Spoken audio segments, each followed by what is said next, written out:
Good morning, my friends. It's Indiana Holmes here on a beautiful winter Wednesday in Disneyland, Anaheim, California.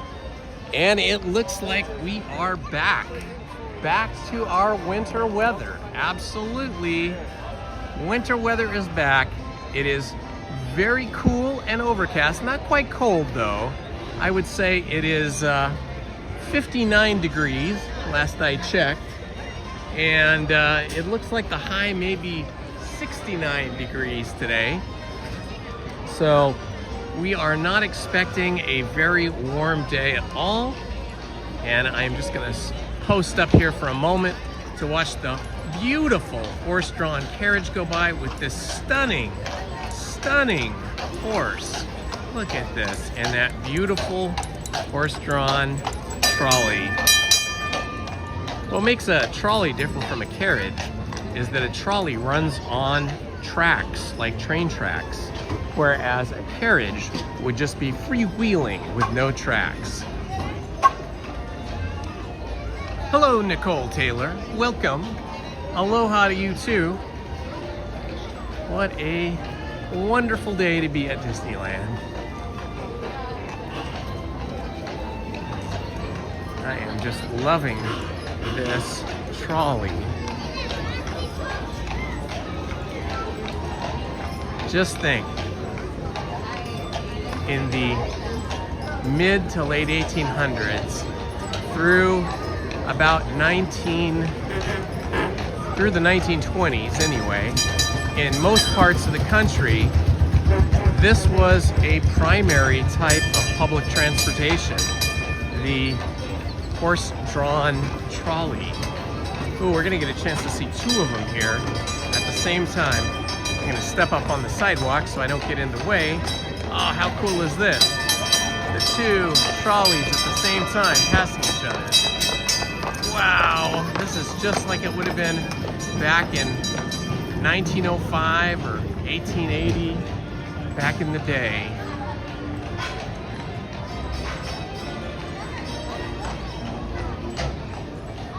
Good morning, Sandirabi. Yes, a little foggy this morning. Overcast now. Some pretty thick cloud cover. It will probably burn off maybe by 1 o'clock or 2 o'clock. But we're not expecting the weather to get any warmer than 69 today. There was a character out. It was down on Main Street. It was Cruella de Vil, and there was quite the lineup for her, but that's the only character I've seen so far this morning. Cruella de Vil is always a great character to interact with. The cast member that plays Cruella de Vil, there's a couple of them. They're very tall ladies, and they have a very sassy personality, as Cruella would.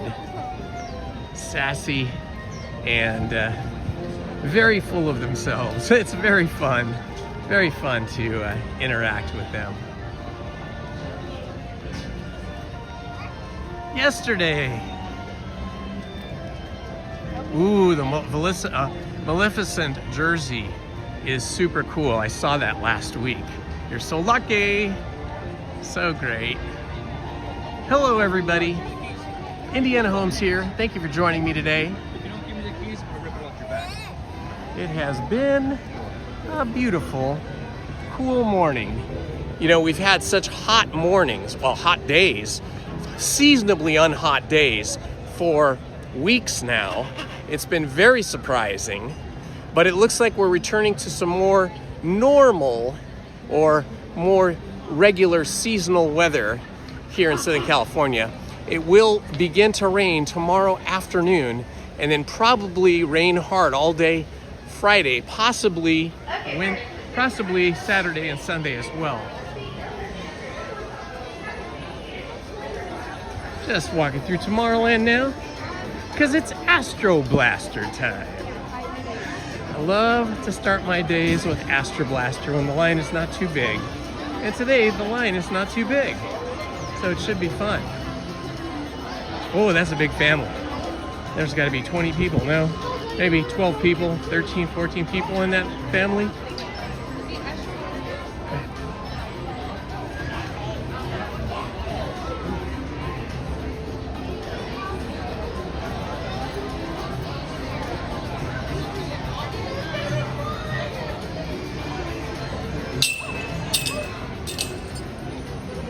Hello, let's see, how do we say that?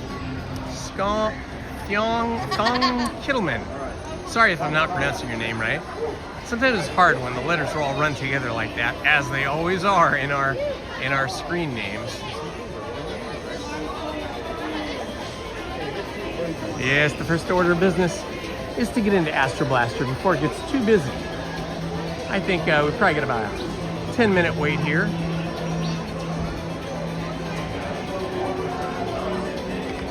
Let's see what the rest of the rides look like right now. I'm gonna go into the app and see what the wait times are looking like.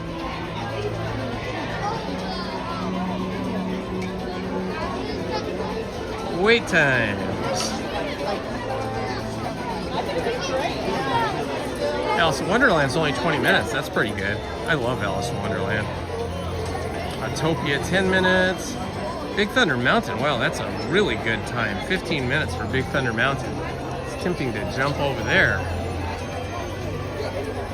Buzz Lightyear, 15 minutes for the ride that I am standing in line for now, or the attraction. Yeah, it's a pretty light day today. Everything's about 15 to 20 minutes. Some things are 10 minutes, like the Finding Nemo submarine voyage.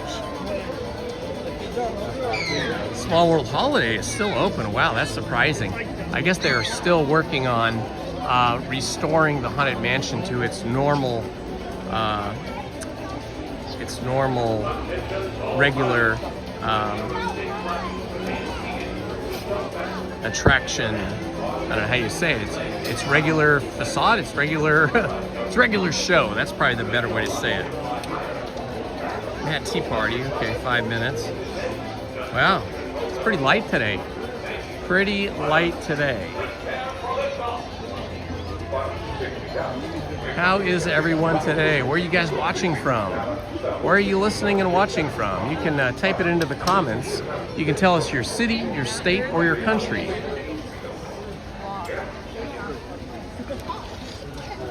Yeah, we're just flying along here.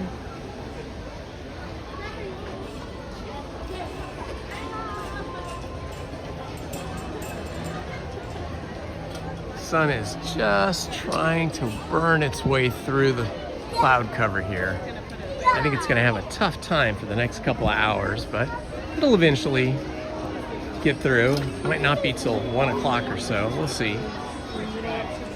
This is the first day in weeks that I am wearing a Disney sweatshirt under my Explorer Adventure jacket that I wear all the time.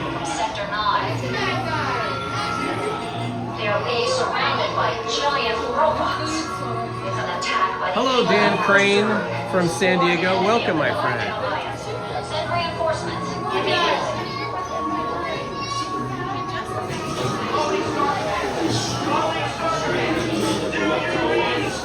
Buzz Lightyear from Infinity and Beyond. Toy Story was such a great movie, and all the sequels. They've done such a good job with the story of those sequel stories as well.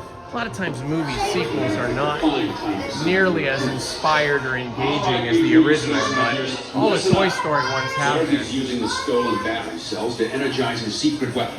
Our mission is to find his robots and his secret weapon and blast them. Green Squadron will retrieve the power cells. Let's see if I can beat my high score. I had a high score of 161,900 a few weeks ago, but I have not been able to match that. Last week I got to 141,000 and a few hundred. I've got into the 140,000s a couple times, 146, 141, but I have not been able to get back up to 161.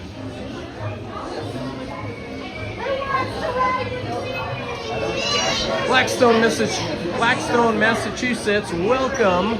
I bet it's pretty chilly over in Massachusetts right now.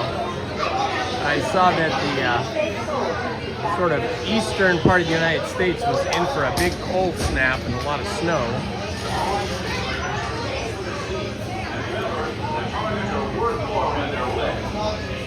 Hope you're staying warm and cozy wherever you are.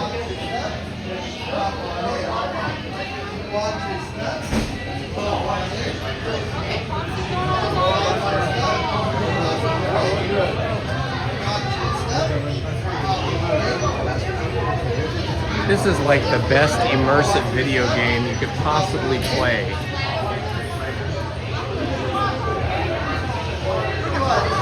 Of course, they have a similar game over in California Adventure at Pixar Pier. But it's not Buzz Lightyear themed. It's Toy Story themed. It's called Toy Story Midway Madness. I always want to play that, but the line for that is always like an hour long. Today might have been a lighter day. Watch your step. Pop over. All right. Let's hope I have a good blaster today. Some of these lasers are not as good as others.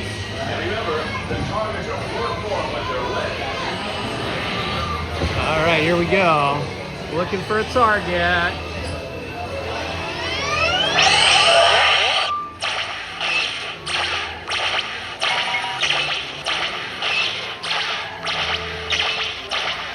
All right, there's a target up there. I'm gonna go for that claw target. Oh yeah, hitting that good.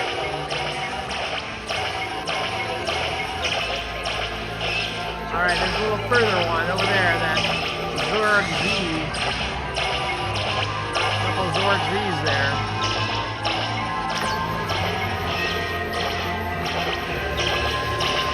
Okay, let's light this robot up.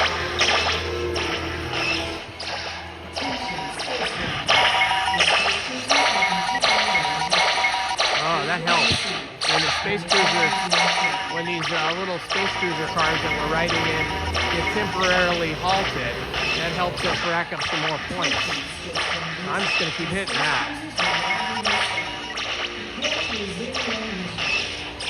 All right, here we go. Another claw from the robot. One of these guys.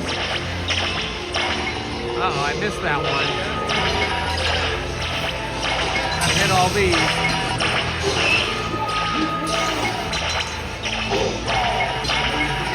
All right, here we go. Now, Zerg. Got hit Zerg. Oh, yeah. Resistance is pointless. Sight of him there. Hit that one, but nothing's happening.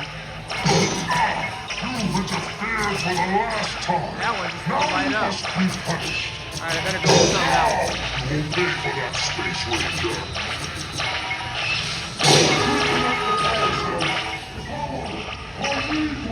Robot. Oh, I got him. Awesome. Okay, this dark area is difficult over here.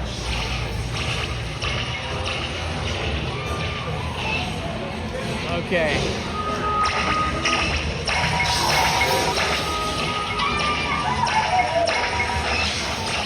All right, here we go. Let's see, what am I at? I'm at 45,000. That's not so great.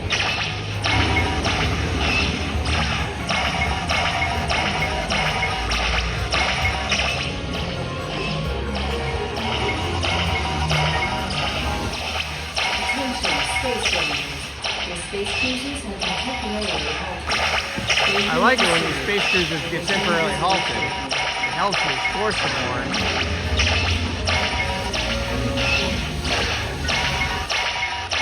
Attention, space rangers. The space cruisers have been temporarily halted. Please remain seated. Attention, space rangers. The space cruisers will now be restarted. Prepare to resume your mission. Oh yeah. I love it when I can get this jack in the box. It's hard to get. Please remain seated. Attention, space rangers. The space cruisers 133.4. This is looking good.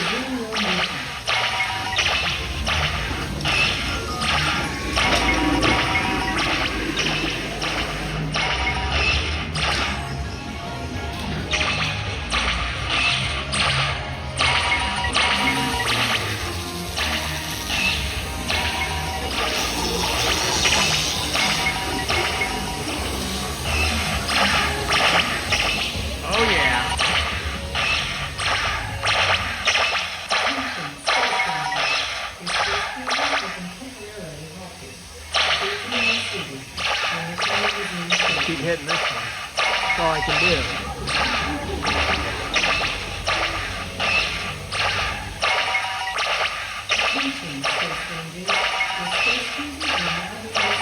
Gotta keep hitting the same thing over and over.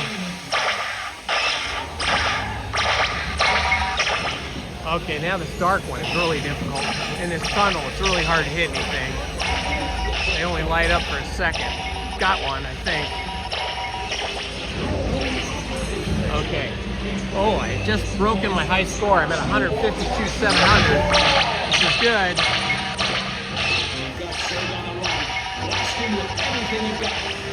I gotta get over 161 though.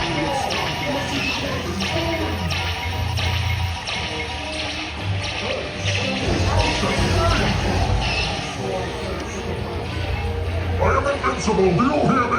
Invincible.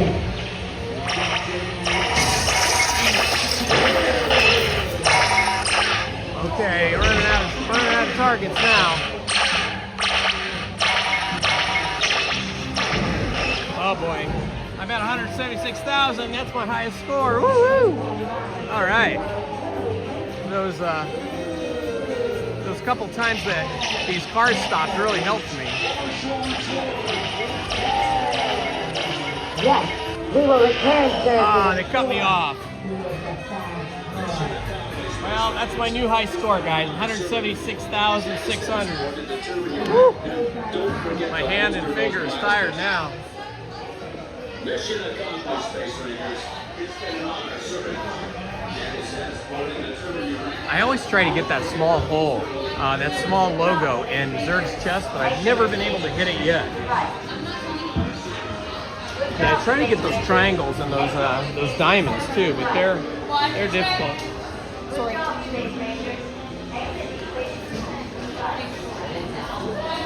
Almost lost your phone. Now you'd have been missing that. She jumped in there to save it for you guys.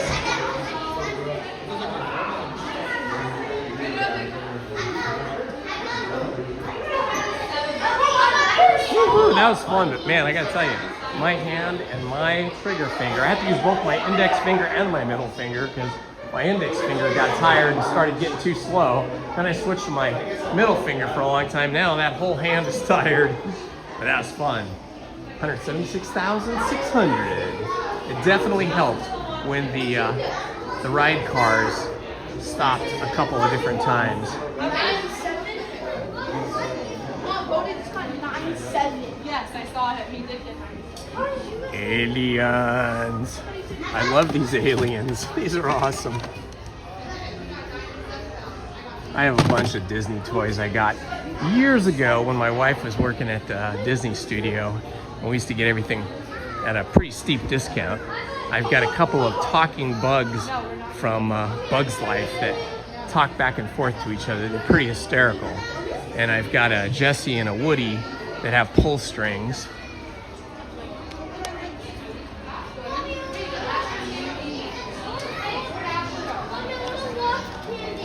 Stay right here. No. Okay. Aren't these the cutest backpacks? Oh my gosh, those are so cute. This is something I haven't noticed before. It's probably been here, but probably just always walked by it. And then there was a really cool image behind this, but now they've put up a big merch display. Ooh, I like this sweater. Maybe not for me, but Lizzie would look great in this. I love the texture in it. It's like terry cloth. Ah, look at these guys. I wonder if they're still gonna sell Monsters, Inc. Merch and figurines after they close Monsters, Inc. I hope they do.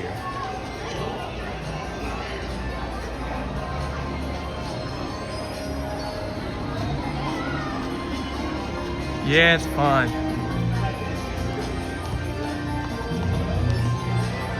All right, I'm gonna go over to Big Thunder Mountain because the wait time looked pretty low. It's probably longer now, but hey, anything under 30 minutes is a heck of a good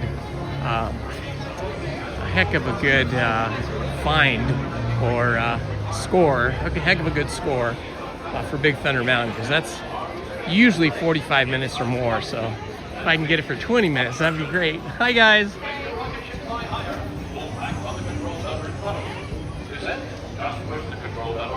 It's nice to be here now that it's a little cooler. It was so hot for the first part of January. It was fun, but it got to be really warm by like noon, 1 o'clock, and I missed having the cool weather. Now we've got this cool weather today. This is really great. But it does look like it's gonna rain all day Friday. I have a reservation for Friday, but I think if it rains, I may skip it and just stay home and make some other videos for you guys.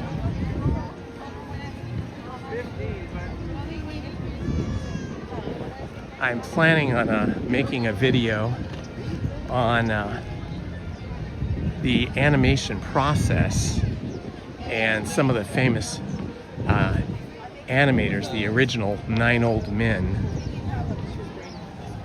I think you guys would enjoy.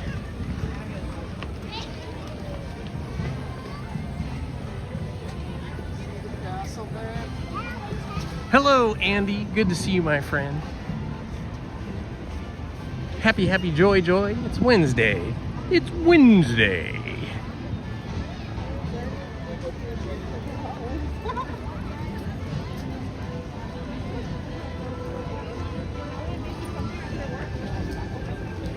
You know, I wasn't hungry, and I'm still not really hungry, but Disneyland tempts you with all these yummy smells. I feel like they pipe the smells in to get us to get more motivated, get those hunger enzymes going in our bodies and firing off in our brains.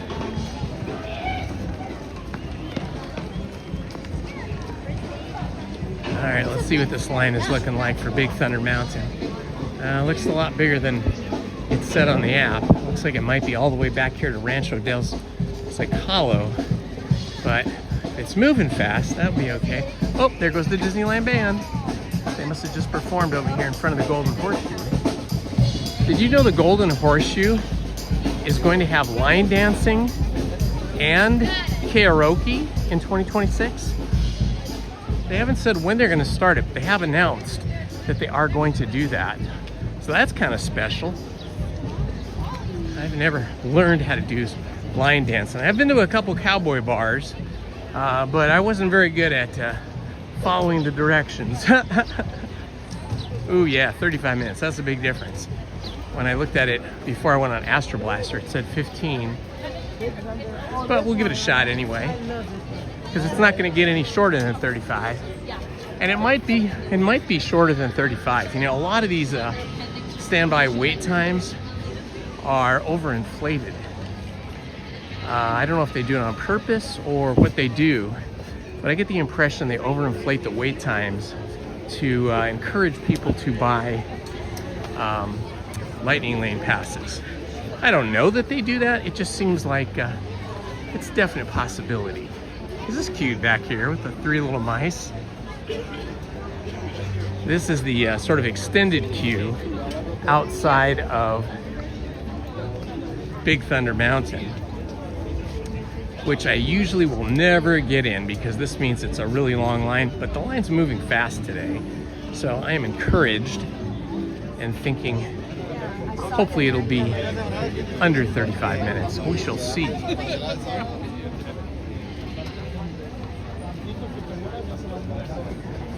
The camel commercial.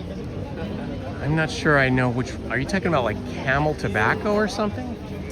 was kind of like provoking the kid almost. I wonder if like that. Thank you, Andy. That's sweet of you to say, my friend. Well, you know, this is my way of getting my steps in, because Lizzie is still working. She's such a busy, busy girl. That's my wife, Lizzie, I'm sure you know. And so until she retires, which won't happen for a few years, I have more time on my hands solo. And most of my friends want to just go out to lunch and eat, and that's fine and all, but I'm not as big a foodie as they are, and I think I'd prefer to get exercise over eating all the time. So I know this isn't very strenuous exercise, but hey, get my steps in. The other day, Lizzie and I, what was it? Sunday or Saturday? I can't remember. I think it was Saturday. Yeah, Saturday. Lizzie and I went on a hike. Oh, I gotta make that video for you guys. I've edited it, but I forgot to upload it, and I need to do the voiceover on it. But Lizzie and I went on a hike, Crystal Cove State Park, backcountry hiking, and I did something like almost 21,000 steps that day. I don't think I'll ever do that hike again for as many miles as we did. We did 9 miles, and I think we should have kept it to 5 or under, because we were really hurting after that and still sore for days later. Grilled cheese and chicken strips. Well, that sounds fun. I've heard they have grilled cheese here. Where do they have the grilled cheese? I have never gotten the grilled cheese while I've been here. This is a good thing to do in line. Get those stretches in. Gotta do it. Tendinitis, man. It just gets stiff. Tendinitis or arthritis? Yeah, I know my knees are usually pretty good, but going downhill, oh my gosh, it kills me. Yeah, it's like I have to go sideways down the stairs. Yeah. I went on a hike with my wife on Saturday. Do you know Crystal Cove State Beach? I've never been, but yeah. It's beautiful. On one side is the beach, and there's tide pools, just south of Newport. And on the left-hand side of PCH, or the east side, is backcountry. It's like a wilderness area. And boy, we were overly ambitious. We thought, well, we'll go for this hike and do this loop. We ended up doing 9 miles. Oh, we paid for it for 3 days. The last 2 miles down, my knees were killing me. Her feet were killing her. I know. Well, shit, even when we go away, yeah, it's like, man, she got these Dr. Shore gel insoles. Yeah. It's like, I didn't have any of those. It's like, oh. Well, we got to do something, you know. It's like we can't just sit down and, so we got to suffer through it. When I put my regular shoes on that have insoles, I'm like, oh my god, it's like night and day. I mean, my knee still hurt because it's not working. You know, I overheard a little bit of your talking.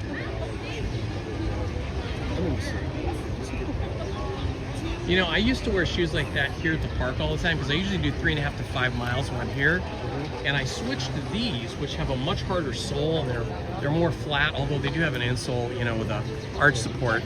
And now with these, I could do like 10 miles. And oh, I'm sorry. You know, I for some reason, I think it's because the ones I had, yours are not as much.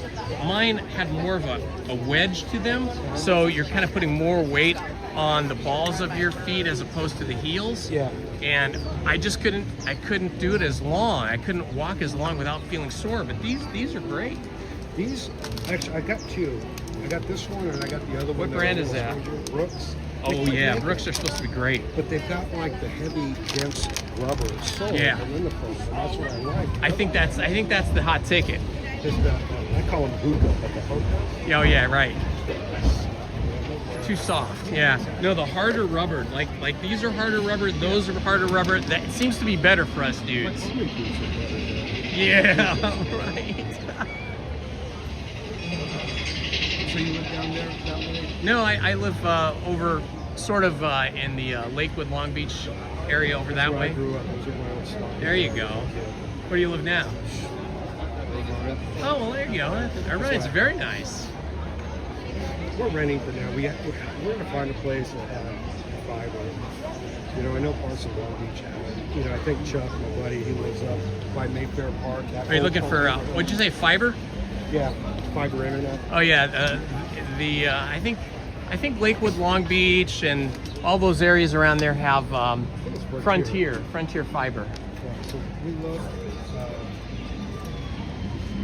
you know, like the Cliff May houses right by Colorado Park. Mm-hmm. Spring.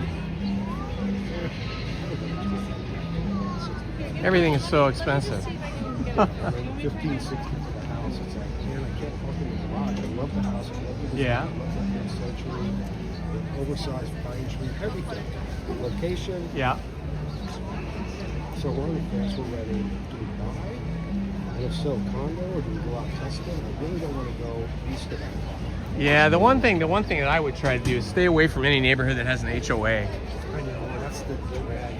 The HOA thing, man, because you just never know, you have no control over it. If they vote that you're going to pay an increase of 20% this year and you're going to have a special assessment, you have no choice. So it's like, you know, you can kind of gauge what your income is going to be, but you can't control that HOA. See, I love the condo lifestyle. Yeah. I really do, man, because the building we're in, it's got a garage in the garage. Yeah. Underground. And Yeah. With the clicker and everything. Yeah. People are like, what are you talking about? It's underground garage.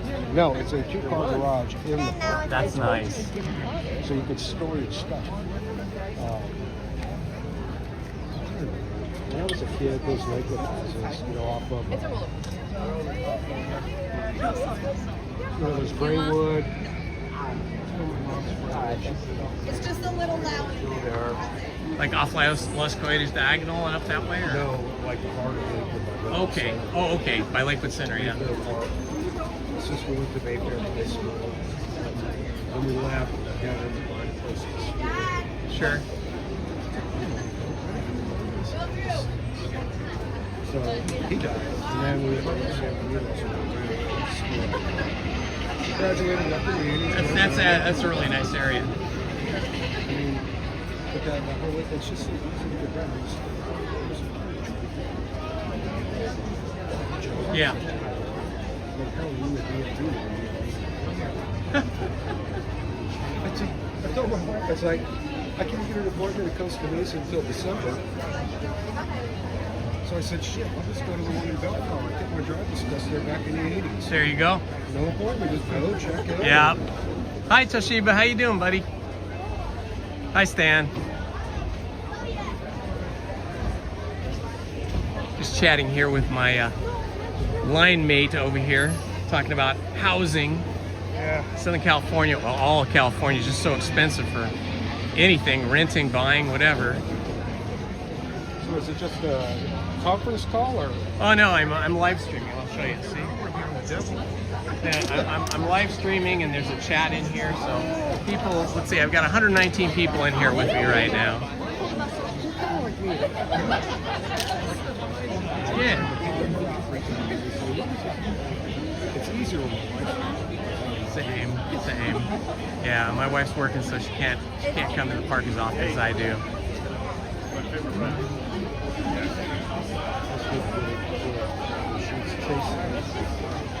Milestone, so to speak. Oh.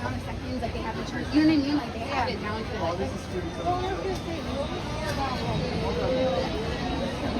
Are you retired now? I don't know. Pardon me?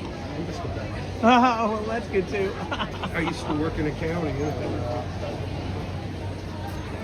got a job in a little southern Texas town. Yeah. And I told her, it's like, I'm not working out there. I'm not going to work this in the Yeah.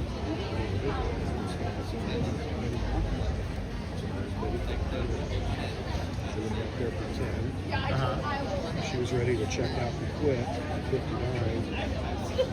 And then, so we were on the fence. Do we go to Summerlin? Do we come back here? Do we go to San Diego? Do we go back to Washington State? Because we lived out in Washington State for Oh yeah, that's nice.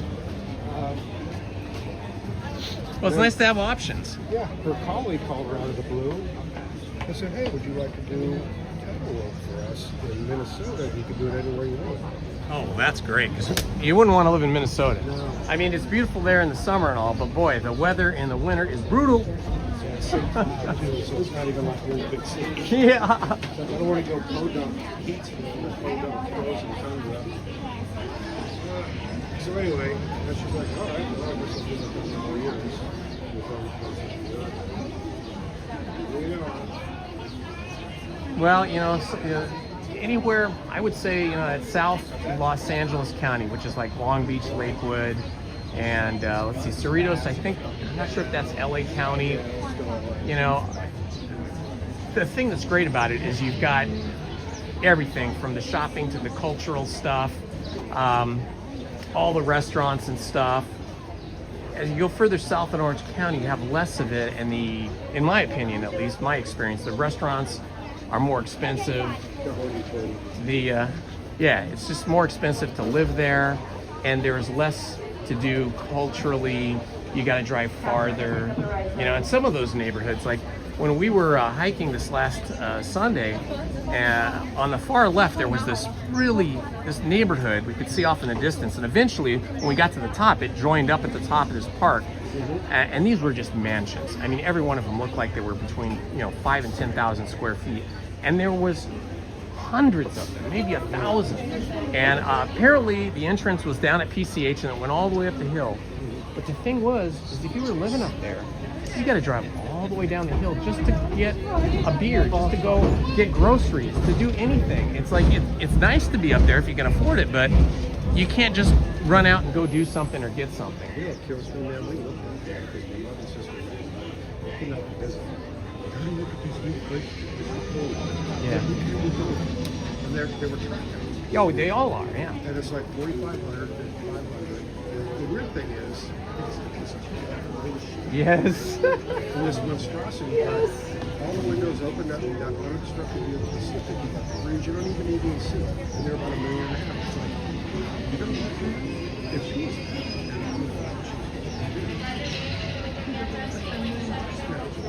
track house, 20 years old. Yeah, You're right. You're up in VIP. and the problem is you got to think about what your property tax is going to be. Oh, they're $15,000 a year. But that's not cheap, and it goes up. It can go up 1.5% to 2% per year whenever they reassess you anyway. Yeah, it's still. I got one. I saw one. Pediatrician built in 1960. Yeah. Unobstructed. Or actually on the east side of the city. Family are like, well, we don't want to be paying anymore, so we're going to get like 50% property taxes. Wow. But the next buyer, theirs will be 150. Oh yeah. The other thing, like when we bought our house, we bought looking down the road, like after our kids are grown up and when we get older, we wanted a one-story, nothing over 2,000 square feet, because as you get older, you don't need it and you don't want to maintain it. And so, for a few years there when the girls were teenagers, we had 2 daughters, it got a little tight because, they start collecting all kinds of stuff and all their friends are over and all that. But now they're out of the house and now it's like, oh, this is perfect. We turned one of their bedrooms into like a sewing and computer room. The other room is like the man cave with the giant TV and all that stuff. And our master bedroom is huge, and living room, dining room, we don't need all that space, So it worked out good for us. It was like location kind of thing, and size of the house, keep it to a minimum for if you're going to retire into that house like we are. Yeah, you got to. A lot of people don't think about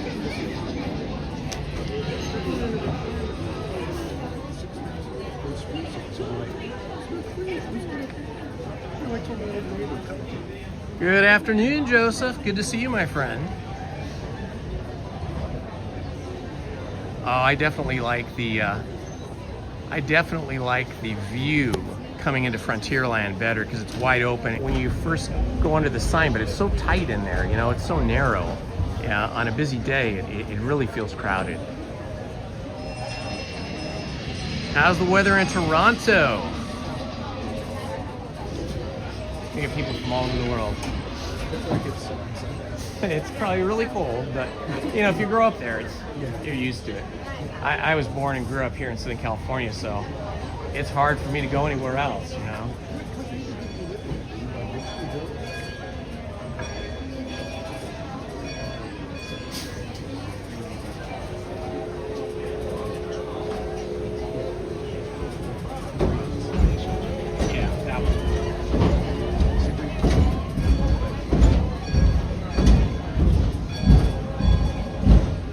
You got to have a garage, you know. We have like a 2.5 car garage, and then we're on the corner. So yeah, there's an alley behind us. So the garage is in the back. All the houses filled with motorcycles and toys. Yeah.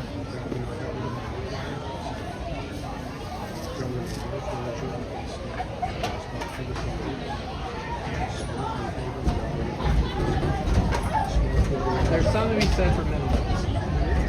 It's less stress. Oh, I'm gonna go look for that zipper, that cricket zipper. I think I saw it the other day. It was really cute. So does your wife come with you much to the park?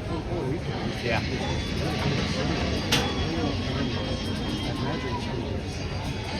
It might be. Depends if it's raining or not. Yeah, it's going on. Last time we came out was our anniversary. Oh yeah, nice. Hello. You have a Magic Key, I suppose, right? Have you tried eating at the Magic Key, whatever they call it, terrace up there? They got like small bites, but it's good stuff. Yeah, it's really good.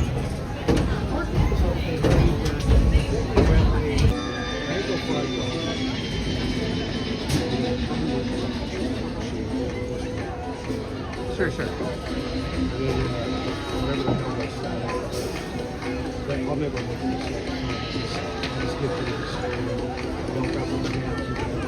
Well, Friday starts the Lunar New Year over at California Adventure, and they have all those food booths they've got around, and they're going to have all kinds of yummy, you know, Asian-inspired food, fusion stuff. So that should be good. And that's yeah, for hot days. Otherwise, my head gets sunburned. Too many years of getting my head sunburned. Too much sun damage. I got the Indiana Bones one in Florida. Oh, nice. It's too cool. Yeah. Well, you gotta get the right size. I know. It's the biggest one they have. I got mine. 27 degrees. Oh my gosh, that is chilly. Well, happily, it is probably hitting about 60, 61 here. I don't know. Whatever it says.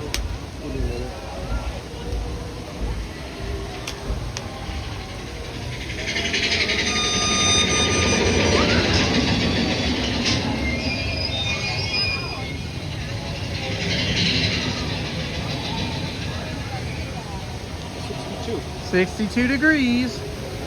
My friend here in the line just looked it up for me.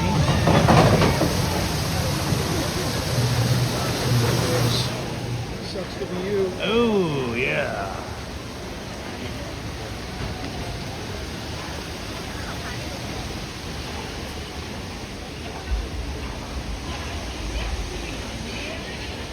People that read have a very strong tolerance for crap, but I guess as I've gotten older, there's no way I tell my wife, like, if you dump me or something happens to you, I'll let him pick a trailer park. I don't give a shit. Yeah. You don't want to put up with as much as you get older. You want to make life a little easier. Yeah, when I was about 6 months away from graduating from college, my dad had business associates and friends in New York his whole life, and this was just when those brownstones in Brooklyn that overlook Manhattan were starting to be sold off by whoever owned it before. You could buy them relatively cheap, right, for New York. And one of his buddies bought a 4-story brownstone and was renovating the whole thing. And he said, hey Ian, you want to come out here to New York? You can have the whole top floor, rent-free. And live here as long as you want, and you know, Gentlemen, you're thank you. And it'll be good for your career, you know? You can start your career here in New York. So I went out there, and I went out there about 2 weeks before Christmas, and I wore, you know, long underwear, wool suit, London fog jacket, gloves, wool hat, everything. And it still, the wind just cut through me. And it wasn't even the snow that year. It was so dang cold. And it was fun, but I'm like, I can't live here. It's too cold. I can't, I'm sorry. You know, it's a great offer you made me, but it's just, I can't live in that climate. Art, I was a commercial photographer and videographer, video production guy. And so I stayed out here. It would have probably, I would have been more lucrative probably if I went there, you know. Smaller pool, so you're a bigger fish in a smaller pond in that particular field. And he had a lot of connections, but I just couldn't do it. It was the weather. Because when I was 10, you know, being overseas, even in Germany, because you're out in the element all day, like you go out to the field, you're in the shore, day, night, everything. And finally, even though it's only, it's in the 30s, it's brutal because you're exposed to it 24 hours a day. Yeah. You know, this now that I've gotten girthy. 29 in Illinois. Ooh. You getting snow up there yet?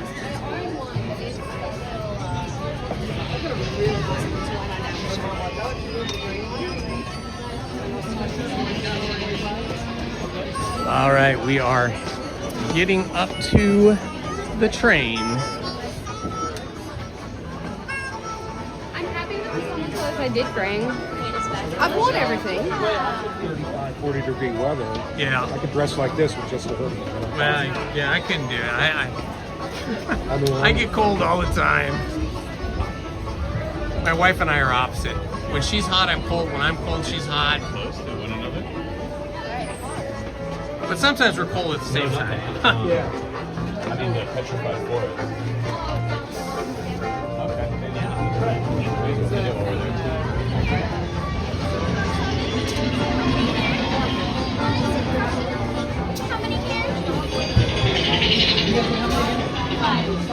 You guys want to see rows of 2, 2, 1 or 2, 3? 2, 3 is number 1 and 2 in the very front. I'm just going to go in my own car because I got the most jump. Yeah, that's why I told her I'd go with solo. Nice to meet you, Ian. Ian Steffen. Stefan. I'm sure I'll run into you somewhere. Row 13. 13? Okay, thank you. Row 12, please. 12. How many here? Probably run into you. Yeah, for sure. Get better lunch over there. They got better food. It's the other thing, my diet. I won't eat anything all day. Yeah. It was a good chat with you, my friend. All right, we're about ready to get onto the wildest ride in the wilderness.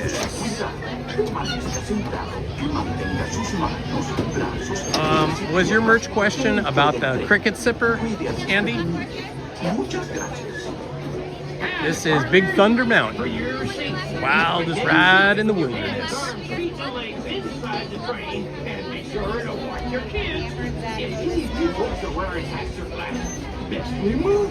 Because this here's the wildest ride in the wilderness. Sure is.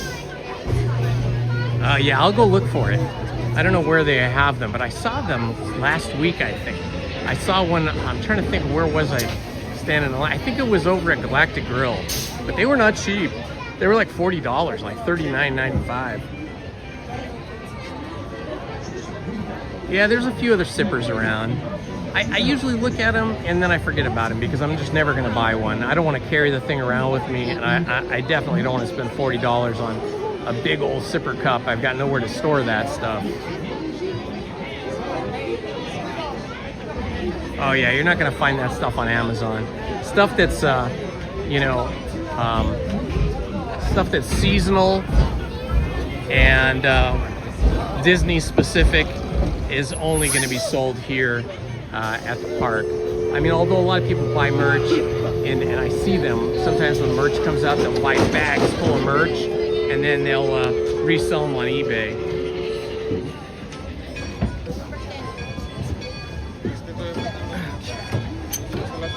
I don't think my hat's gonna fit in there. I'm just gonna have to hold on to my hat. Alrighty guys, this might be a little bit of a shaky ride here because I'm gonna have to turn the gimbal off because my gimbal that holds the phone, it can't handle the curves. I've done this before with the gimbal, and the gimbal at certain points of the ride will just go all crazy.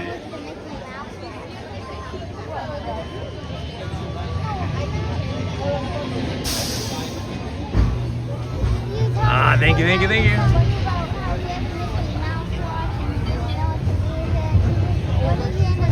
The Power Rangers.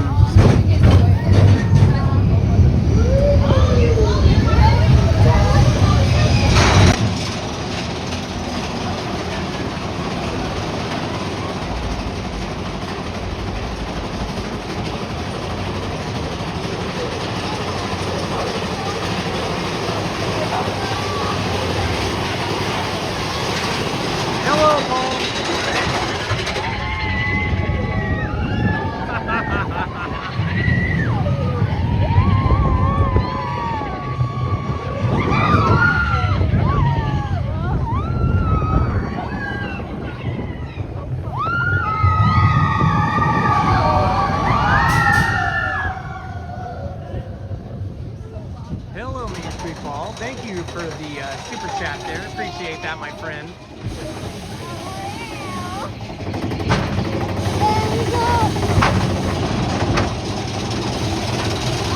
Yeah, Power Rangers were cool when they first came out.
Wow, that was wild.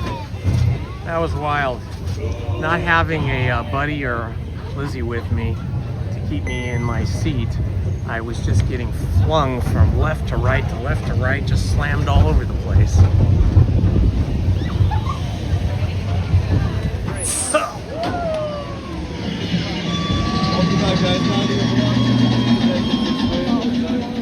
Howdy, General Maka.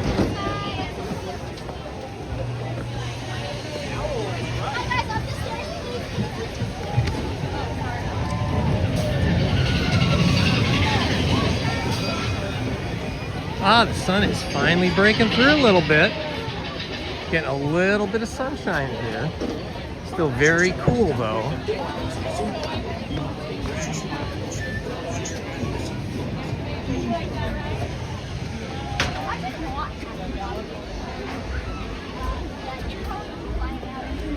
Ooh, I know, I can't wait for Toy Story 5. I was just watching a YouTube video about Pixar and their development from Luxo Jr., their very first little animated, computer animated attempt, which actually got nominated for an Oscar. Crazy, right? And then showing the whole development. The video was mostly about like how they used to do outtakes at the ends of their films and how they stopped doing that. But yeah, I love Toy Story.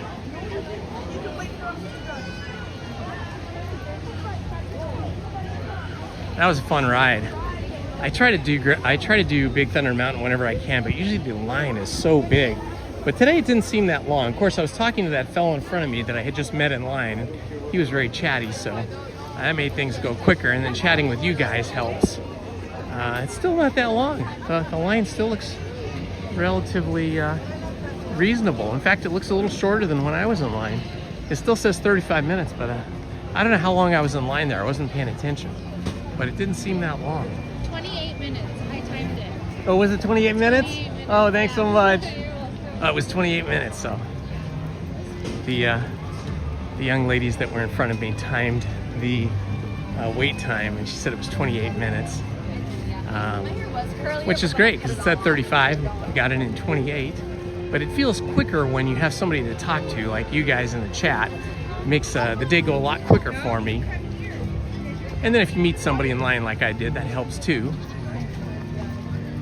I think I'm gonna make a quick pit stop at the bathroom here in a moment. Why are you upset about that ride, Andy? Hey, I Got Nothing. I got to meet I Got Nothing and his family at the park here last week. That was super cool. Whenever I can meet people that hang out with us at the park here online on YouTube, that always excites me. I love meeting people that I know through our YouTube channel here. So if you ever find yourself at the park and you see that I am online on YouTube, if you happen to see me or you can see on YouTube where I'm at, come over and say hi. I'd love to meet you, take a selfie, get you guys on the channel. So Andy, why were you upset about that ride? Oh yeah, I was walking towards the people that told me to turn around and go. Main Street Paul, thanks for the super chat, my friend. Wow, it's kind of quiet over here in Adventureland. Okay, I'm gonna put you guys on silent. I'm gonna turn off the mic and I'm gonna put you on a privacy screen while I use the restroom. So hang in there, I'll be right back.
And I'm back.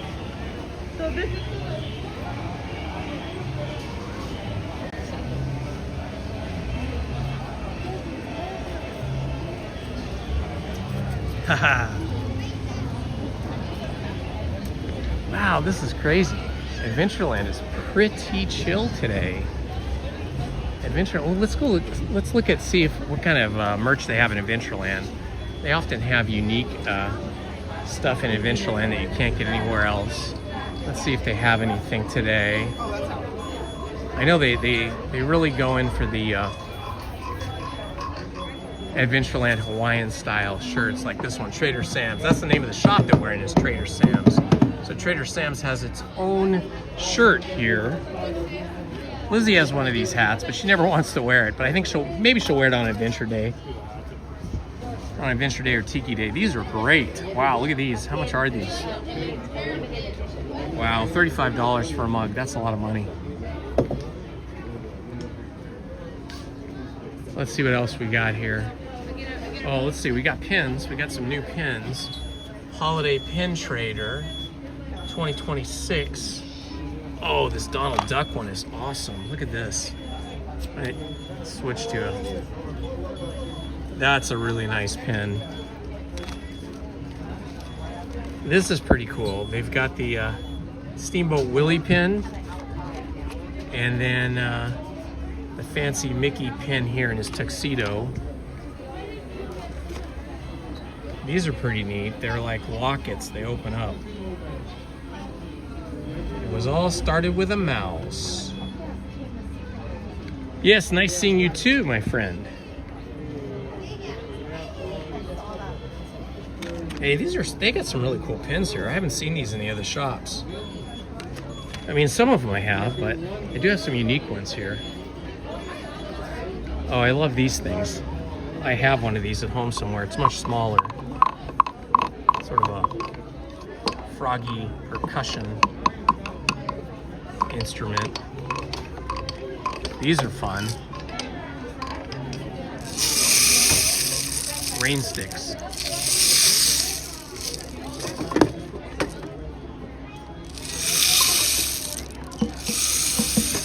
Nice. Okay, a lot of sweatshirts. They do have like good hats here though. Like if you want a good island style hat or an Indiana Jones hat. Here we go. See, this is similar to the hat I have, except that I'm wearing. Except this is actually a really nice one. This is nicer than mine. Yeah, it kind of depends. Let's see, how much is this thing? Do you want it?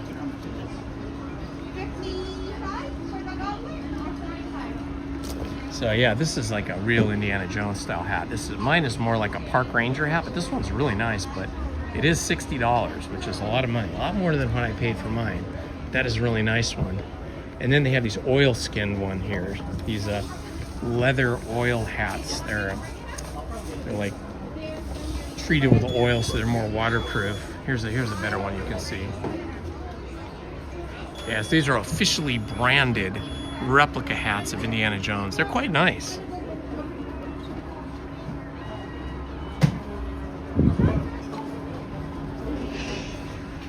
Let's see what we got over here. These are better for summer. It's similar to Indiana Jones, but it's got the mesh. That's actually really nice. I like that. That'd be good for summer. Let's see, so they're like suede and mesh. Oh, and these are a lot cheaper, $35. That's a good deal. $35. Really nice. So yeah, this Trader Sam's has really good hats. They got the Billabong sportswear, a lot of good stuff.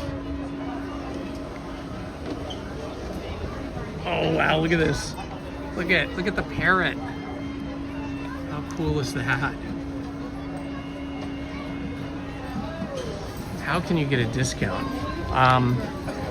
Well, if you work at the park or if you work for the Disney Corporation, you get a 10 or 15% discount. And if you're a Magic Key holder, then depending on which key you have, you get either a 10 or a 15% discount on merchandise and food. It just depends on which Magic Key you have. basically what I found is if you have a magic key or if you work for Disney Corporation or the Disney parks, you get a discount equivalent to about what you get charged in tax. So it's like you're buying the item for whatever the price is, and then the tax, which is like 10% here in Anaheim, is essentially taken off. I mean, you're still paying the tax, but it means that what you pay will be whatever's on the ticket, essentially, because your discount is the same as the tax. So it kind of evens out there.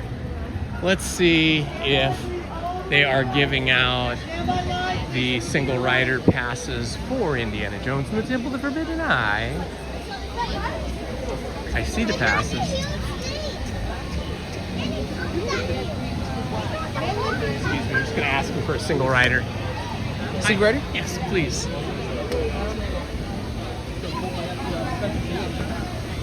Sorry, I'm sorry. There's a plug. Thank you so much. Just wear that lanyard and head up the exit. Will Have do. fun. Excuse me. All right, we got a single rider pass.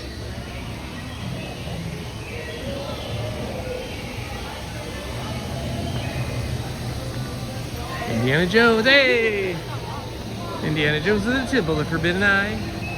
Heading up the single rider queue. This Wednesday is definitely lighter than I have seen it other days. Wednesday is generally a lighter attendance day than other days, except for in the summer. In the summer, it doesn't really matter. In the summer, it's kind of busy all the time. But when all the students are back in school and summer vacation is over and the Christmas holiday vacation is over, then it's a little lighter on every day, but especially the weekdays. And I'd say Tuesday, Wednesday, Thursday are the lightest attendance days. I do have a reservation for Friday, but I'm not sure if I'm going to come on Friday or not. Depends on the weather. It might rain. It's supposed to rain on Thursday, tomorrow evening. But I am guessing it's going to start raining in the evening, rain through Thursday night into Thursday early AM, and then we'll see what happens on Friday. If it's pouring rain on Friday, I'm going to skip it. But if it's only just drizzling or not raining at all, then I'll probably come on Friday.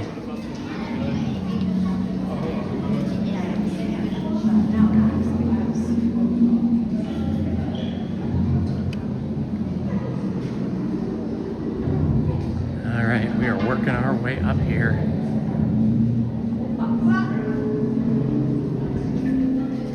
Through the cavernous tunnels of the archaeological dig.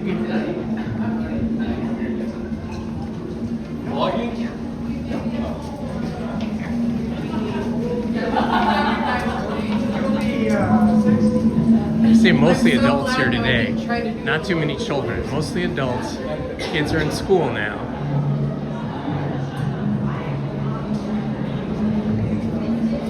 Hi. Thank you.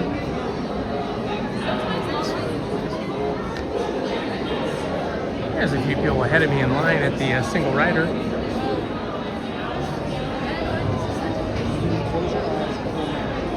I have not been to Tiana's today, but I did go to Tiana's on, when did I come? Sunday. Sunday or Monday? I can't remember which day I was here last now. I think it was Monday. I think Sunday I was recovering. Or no, maybe I went Sunday. Let's see. I don't remember. We went hiking last weekend and I can't remember if it was Saturday or Sunday. And then the very next day, I went to Disneyland and I went on Tiana's Bayou Adventure.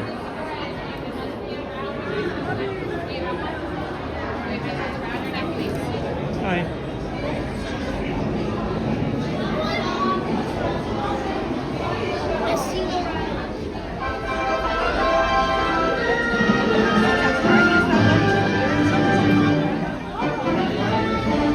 Temple of the Forbidden Eye continues to beckon visitors from around the globe. They've all heard the tantalizing tales. The matronly movie star made young again.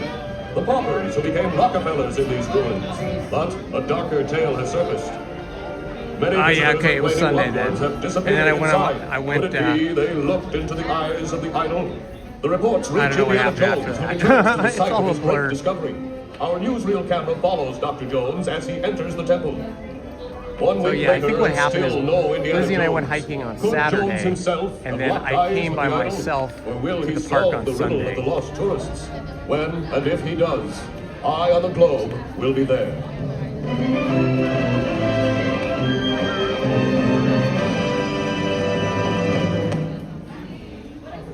Hello, Feisty Nat. Welcome, my friends, to the Temple of the Forbidden Eye. I, Sala, shall now give you counsel to safeguard your miraculous journey. Hello, Vinny. Here in your transportation devices are ingenious pouches for safekeeping all earthly treasures when the journey becomes bumpy. And to keep you safe and sound, here are special belts attached into the seats. Simply pull it from the right, inserting it into the left, like so. You see the excellence of this invention? Your off-road journey is high speed and turbulent, going over rough and rugged terrain, and then suddenly you are turning sharply and dropping suddenly. It is unlike anything you have ever experienced, I assure you.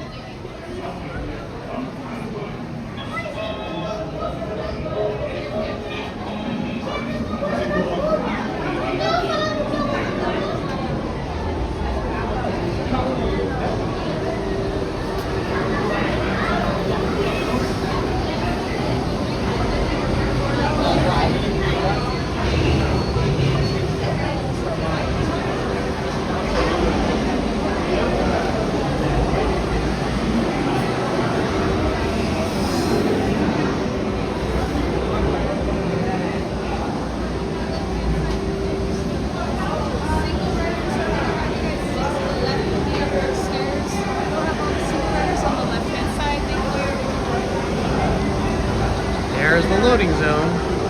We just have to go up the stairs and across the bridge and then back down the loading zone.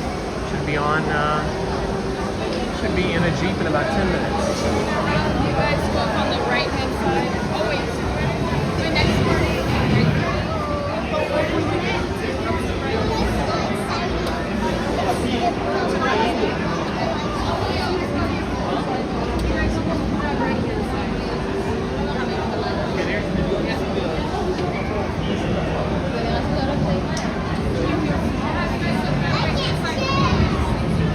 Yeah, on Sunday when I went on Tiana's Bayou Adventure, I got absolutely soaked.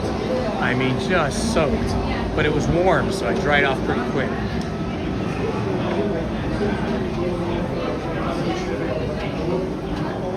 If it's a really long time, so you're waiting, taking the book in the middle like in an hour. Remember, no matter what, do not gaze into the eyes of the idol. Now, Sala wishes you a most wonderful and successful expedition. Saludos, para que su visita al templo sea bien segura. The difference is between single rider and the other option is just the standby line. So if it says 45-minute wait for standby, you gotta be in a 45-minute line. If you're a single rider, you can ask a cast member for one of these pink lanyards that say single rider, and then you get to skip that standby line no matter how long it is. So it's like being in lightning lane, but actually probably a little quicker. Keep safe and sound. Stay well seated with your seatbelt fastened, and your hands, arms, feet, and legs inside the transport. If you're traveling with children, you must keep a close watch on them. Yeah, dryers would be awesome.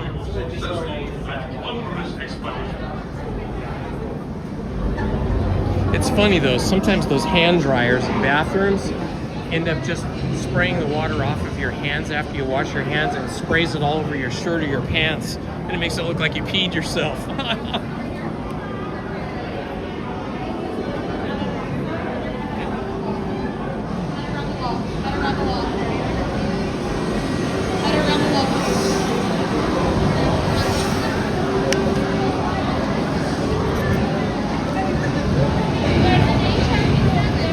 Hello, Manny Uncanny. Good to see you, my friend.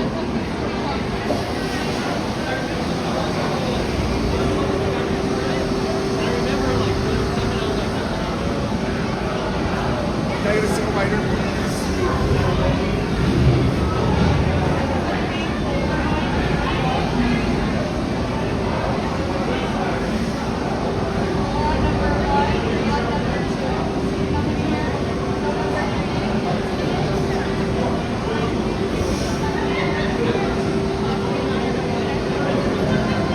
Row number 2 on this side, please. Row number 3 on this side, please. Number 3? Thank you.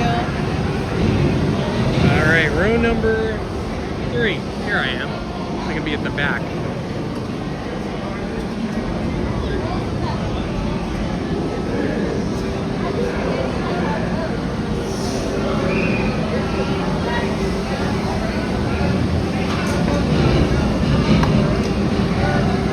Try and get my hat in here.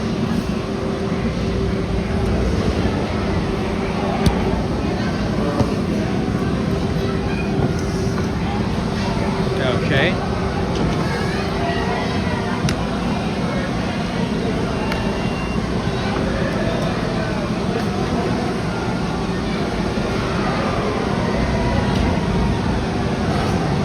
Okay, guys. I'm gonna not talk while I'm on the ride to respect everybody else on the ride with me. I've also turned my brightness all the way down so you guys can chat amongst each other.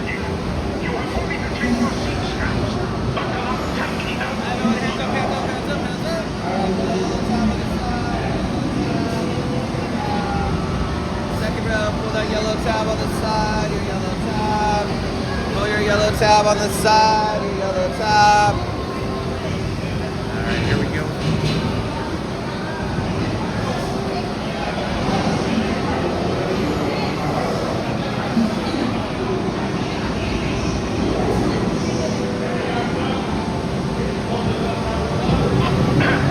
Hello, oh my friend.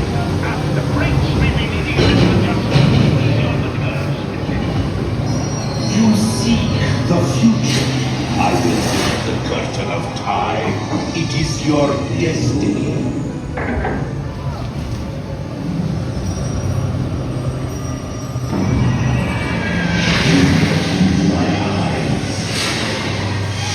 Your destiny now lies beyond the gates of doom.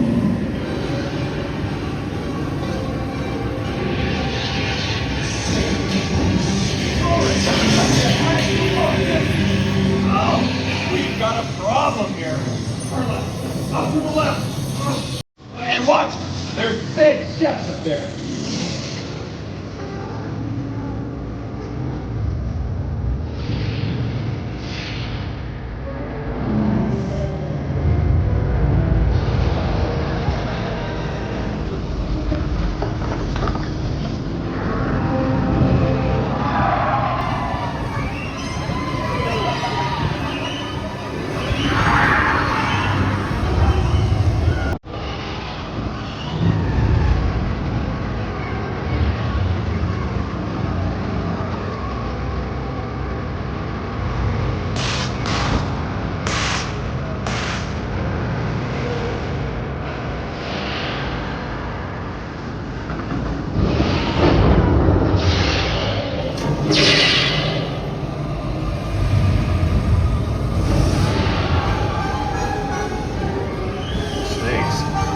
Why did it have to be tourists?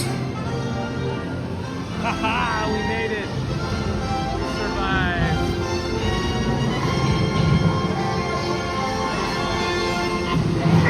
I celebrate your arrival. If you drank too much from the fountain of youth, we'll be happy to assist you with strollers. That was a wild ride. Stay seated until your transport comes to a complete stop.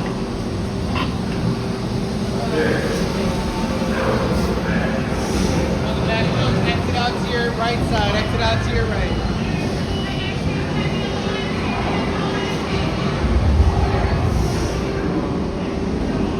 All right. Oh man, that was a workout on my legs because after that 9-mile hike we did on Sunday, or whatever it was, Saturday. Yeah, Saturday when Lizzie and I did the 9-mile hike. It really trashed our legs. We weren't used to that. And then just now, riding Indiana Jones, I stand and keep my butt off the seat so that I can not have to hold on to anything except for the gimbal and the camera. And man, that gave my legs a workout. Woo!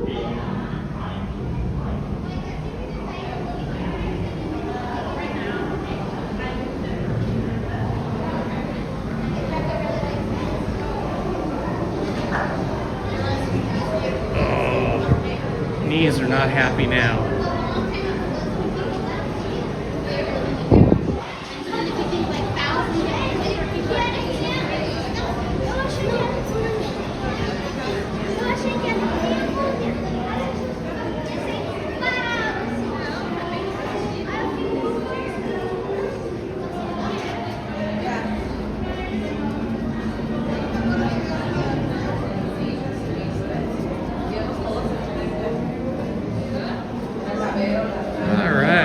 Made it. Woo.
Oh boy, that was a workout.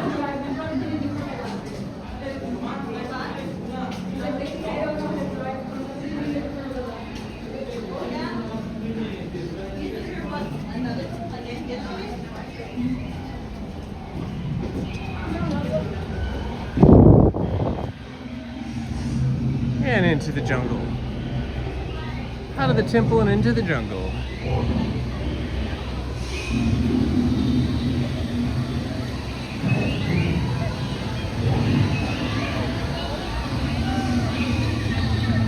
Welcome everyone. Good to see you. Thank you for joining me today.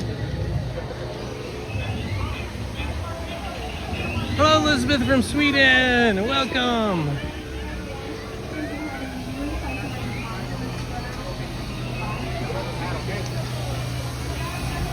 I love Indiana Jones too.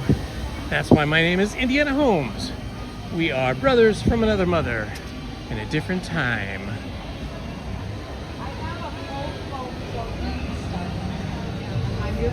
Adventureland is awesome when it's not too crowded like this. But on busy days, Adventureland becomes just a sea of humanity.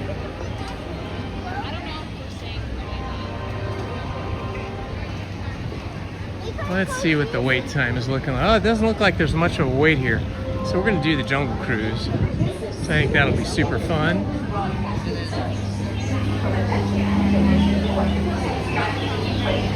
I like doing the Jungle Cruise when it's kind of cool and overcast like this, because you can see all of the animals and everything within the attraction much easier if you don't have a high sunny contrast.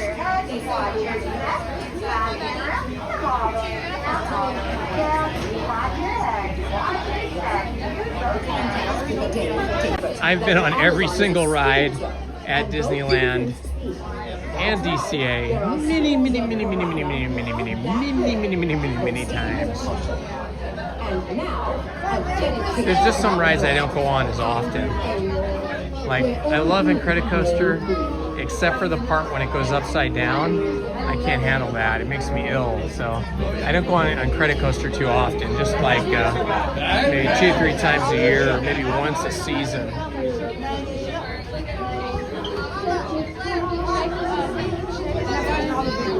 Hello, Sydney Willis. Good to see you, my friend. Welcome.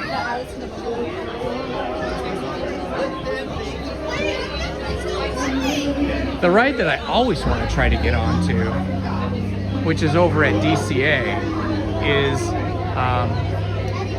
called Toy Story Mania. It's over on Pixar Pier, and it's very similar to Astro Blaster, except it's over there. It's a little different, you know. It's a shooting game where you're shooting with laser pointers, essentially, laser pointer guns. But that ride is like a rope drop ride.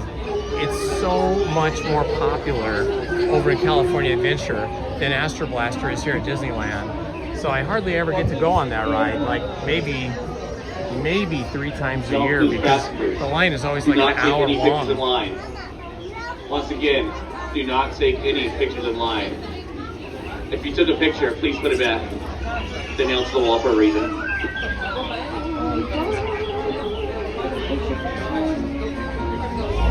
Hello, Benny Bills. Good to see you.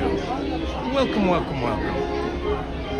Look, here is the new little catamaran that they have here in the Jungle Cruise area. They had another one there, but it was like deteriorating. I think it was made of wood, like a traditional one would be. They're called outrigger canoes, actually. That's not a catamaran, but an outrigger, a traditional outrigger canoe, and it just started rotting away over the years. I don't know how many times they had to replace it. So this new one looks like it might be made out of like something stronger, like fiberglass or some kind of different material. And they just put it in here about a week ago, maybe a week or 2 ago.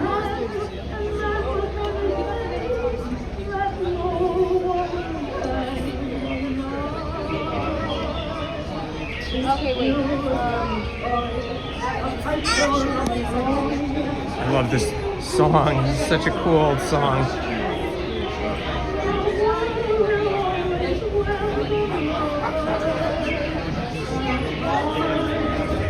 This is from an old Humphrey Bogart movie. I forget which one. I think it's from To Have or To Have Not. Humphrey Bogart and Lauren Bacall. I think it's from that one. Here's a better look at that outrigger canoe and the little hut there. So it still looks like it's made of wood and everything, but it's brand new. They just made it look old. But it looks like it's made of some other non-wood type of material. Casablanca, that's what it was from. Thank you, Manny Uncanny. I appreciate you filling me in on that. Yeah, Casablanca. I've seen that movie so many times, but I've seen all the Humphrey Bogart, Lauren Bacall movies, and all of the Humphrey Bogart movies. I just loved his character, Sam Spade, and all the other characters he played in those 1940s and early 1950s movies. As a matter of fact, on my other channel, Storytime with Indiana Holmes, we just started reading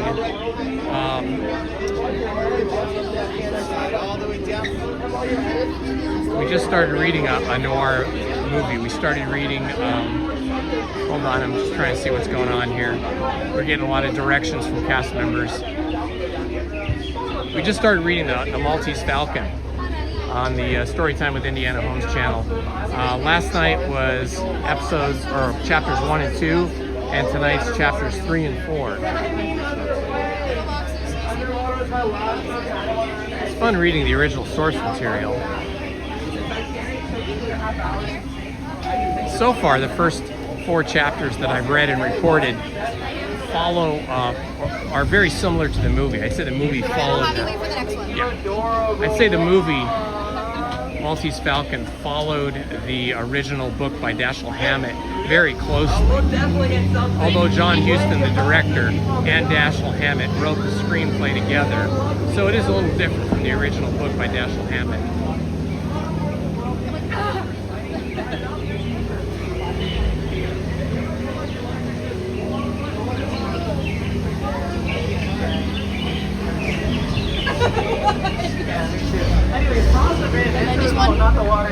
Come on, you guys, right hand side. Head lock your step, use the handrails. Make sure to slide all the way forward.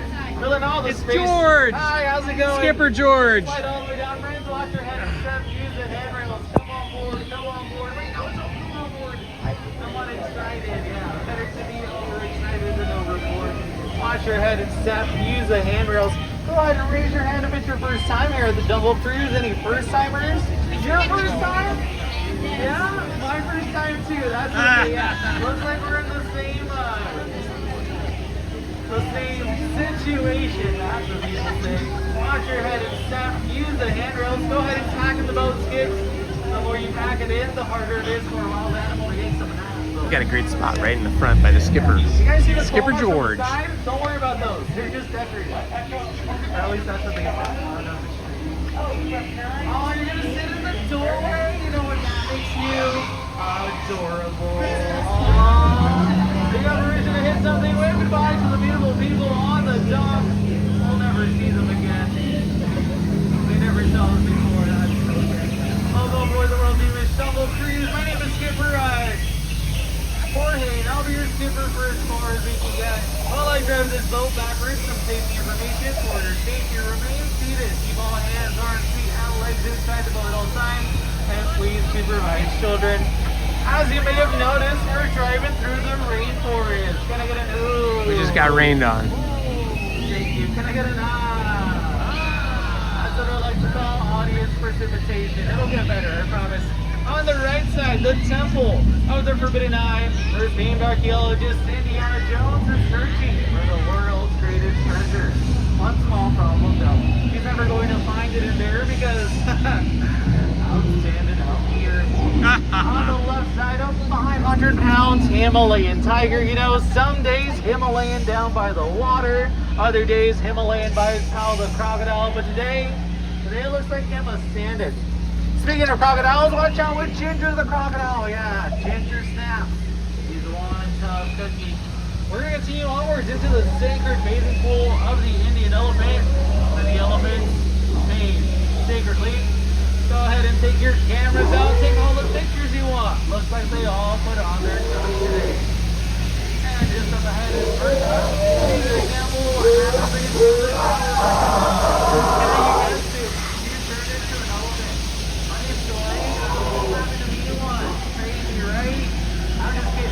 That can never happen to me. You know, I'm your skipper. It's not only my job to take you around the jungle. It's also to keep you safe. Yeah. The jungle can be a very dangerous place. So if you happen to see anything dangerous up ahead, I promise you, we are not going to go near it. Okay? Alright, let's go. We're gonna go near it.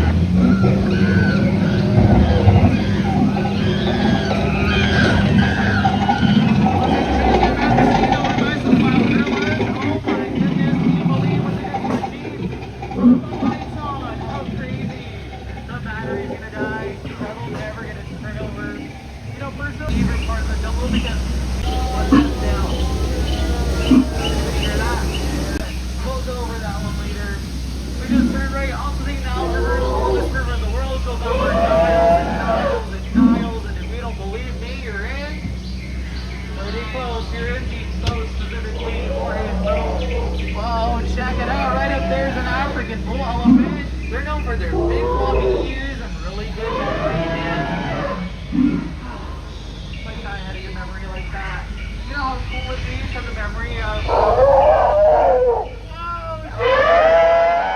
African bull elephant. They're known for their big floppy ears and really good memory, man. Wish I had a good memory like that. You know how cool it would be for the memory of an African bull elephant? Anyways, because there's about lots of animals that live here. Let me try and name some of them. We have stripy ponies and long-necked cheetahs, and I've never seen them before. They must be new. Oh, how adorable! The big old kitties taking care of that stripy pony while it's asleep. What's that? That time. Let's move along, let it rest. And eat. Oh my goodness! I can't believe what I'm saying. There's about 1 billion rocks on that elephant. Never seen that many rocks before. Oh dear! There's 2 right there. As we turn the corner, let me try and point out my favorite plants out for you. It's gonna be that one, and the tall one, and ooh, that green one. That was really pretty. Looks like we're now entering the hippo pool. Nothing to worry about. Hippos are only dangerous if they hold in areas of blow bubbles. We'll be perfectly fine.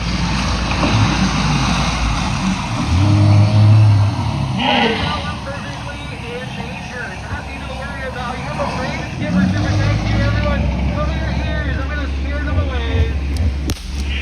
I did absolutely nothing. Plan B. I scared them with my other guns. You know, even if they did try and charge the bull, we would have been fine. I would have scared cat. Say a little more about myself. You know, people like to say, Skipper Jorge, your job is so easy. Even a monkey can do it. Please follow me now like a monkey. It's quite a long time. They're butterflies.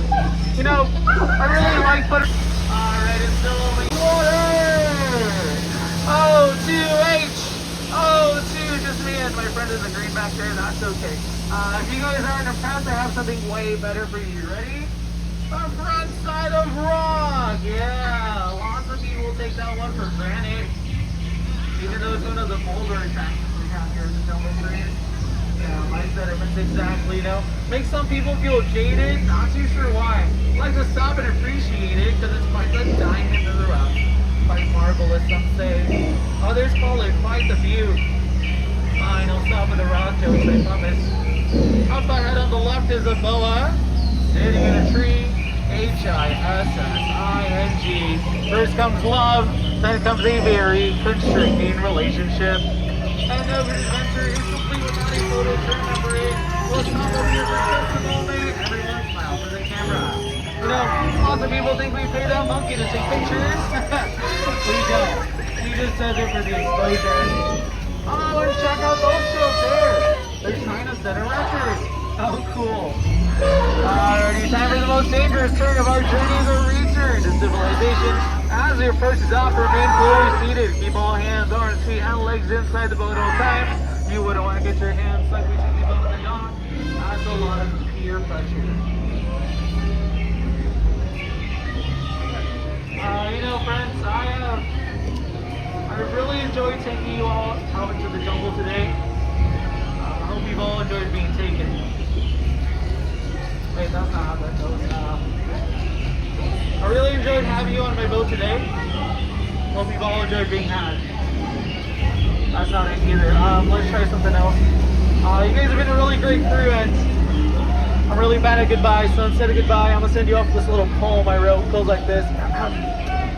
Roses are red, hippos don't float. Your jungle cruise, it's over. Get out of the boat. I'm sorry, that was rude. Please, get out of the boat. Wash your head and step, use the handrails, turn the water side, right sure to exit. To the back door around the engine, wash your head and step, use those handrails. Here's one last joke for all the mind readers out there.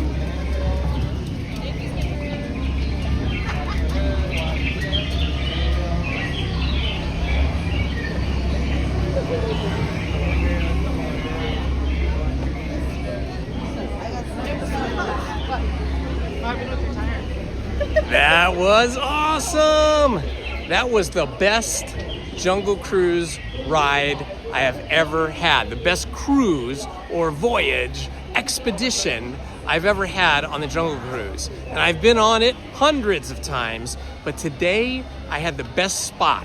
I was the very front of the boat, right next to the skipper, and it was the perfect day for it because it's overcast, and when it's overcast, you get a nice, even, soft light on everything, so it makes it much easier to see all of the animals, all the critters, the boats, the hippos, the elephants, the monkeys, and it was the best, man. I am so happy I got to do that.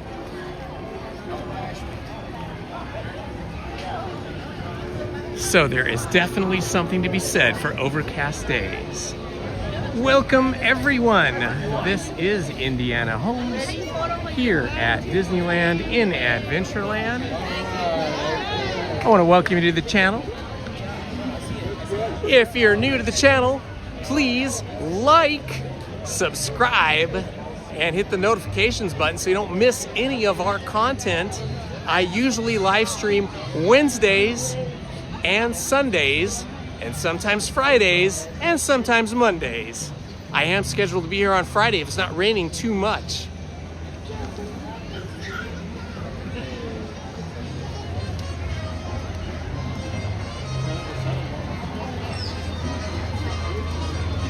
Let's see what we've got going on out here. We currently have 2,737 subscribers. I would love to see us get to 2,800 subscribers by the end of January, so help me out, guys. Let's subscribe if you haven't already.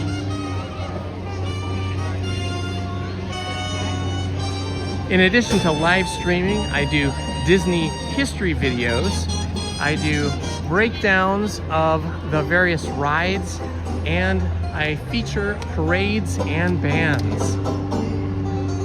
I love the Straw Hatters. I love the Disneyland band.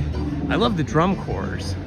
One of my favorites this holiday season was the Toy Soldier Drum Corps over at Disney's California Adventure. That was spectacular. And then they should be bringing back the Green Army Men Drum Corps sometime soon, probably within the next month, maybe by February. That's an excellent one as well.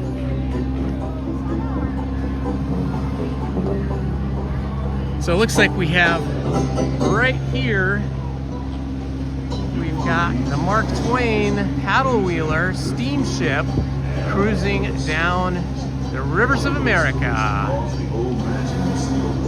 This was designed and built by Admiral Fowler, who also designed and built the rivers of America for Walt Disney. You can see the paddle wheel back there. This is a real paddle wheel. It's a real steam engine. They just recently replaced this paddle wheel last year. Had to be completely rebuilt. And then off in the distance here we see the Columbia, which is in port, and that was also researched and designed by Admiral Fowler. Admiral Fowler was a real admiral. He was a very important, very famous, and very successful admiral for the United States during World War II. After the war, he retired from the military, from the Navy, and he started selling houses in big housing tracts back east, I think in Pennsylvania, and got bored with that. And Walt Disney was looking for somebody to help him build these boats and to design and build a river, and just so happened that Admiral Fowler was an engineer, the kind of engineer that builds things like machines and boats and so on and so forth, and that's what he did. He helped during World War II. He helped design and build aircraft and ships and boats for the United States. So it was a perfect fit for Walt, and Admiral Fowler ended up being a very important part of the Disneyland construction team. We're looking here at the Haunted Mansion, and you can see they have now removed all of the holiday overlay, which is the Nightmare Before Christmas Jack Skellington Halloween overlay that they do once a year, only here at Disneyland, nowhere else in the world. None of the other Disney parks do that. And So Haunted Mansion should be opening up probably by the end of the month or 1st of February anyway. If you don't know, the Columbia, which is right here, that I just told you Admiral Fowler researched, designed, and had built, is a replica of the real Columbia sailing ship that was built specifically after the United States was founded to circumnavigate the globe. That is to sail around the globe to announce to the world that the United States was a new nation. I believe it was 1783 when it went out for its maiden voyage around the world on a goodwill trip to say, we're here, we're a new nation, be friends with us.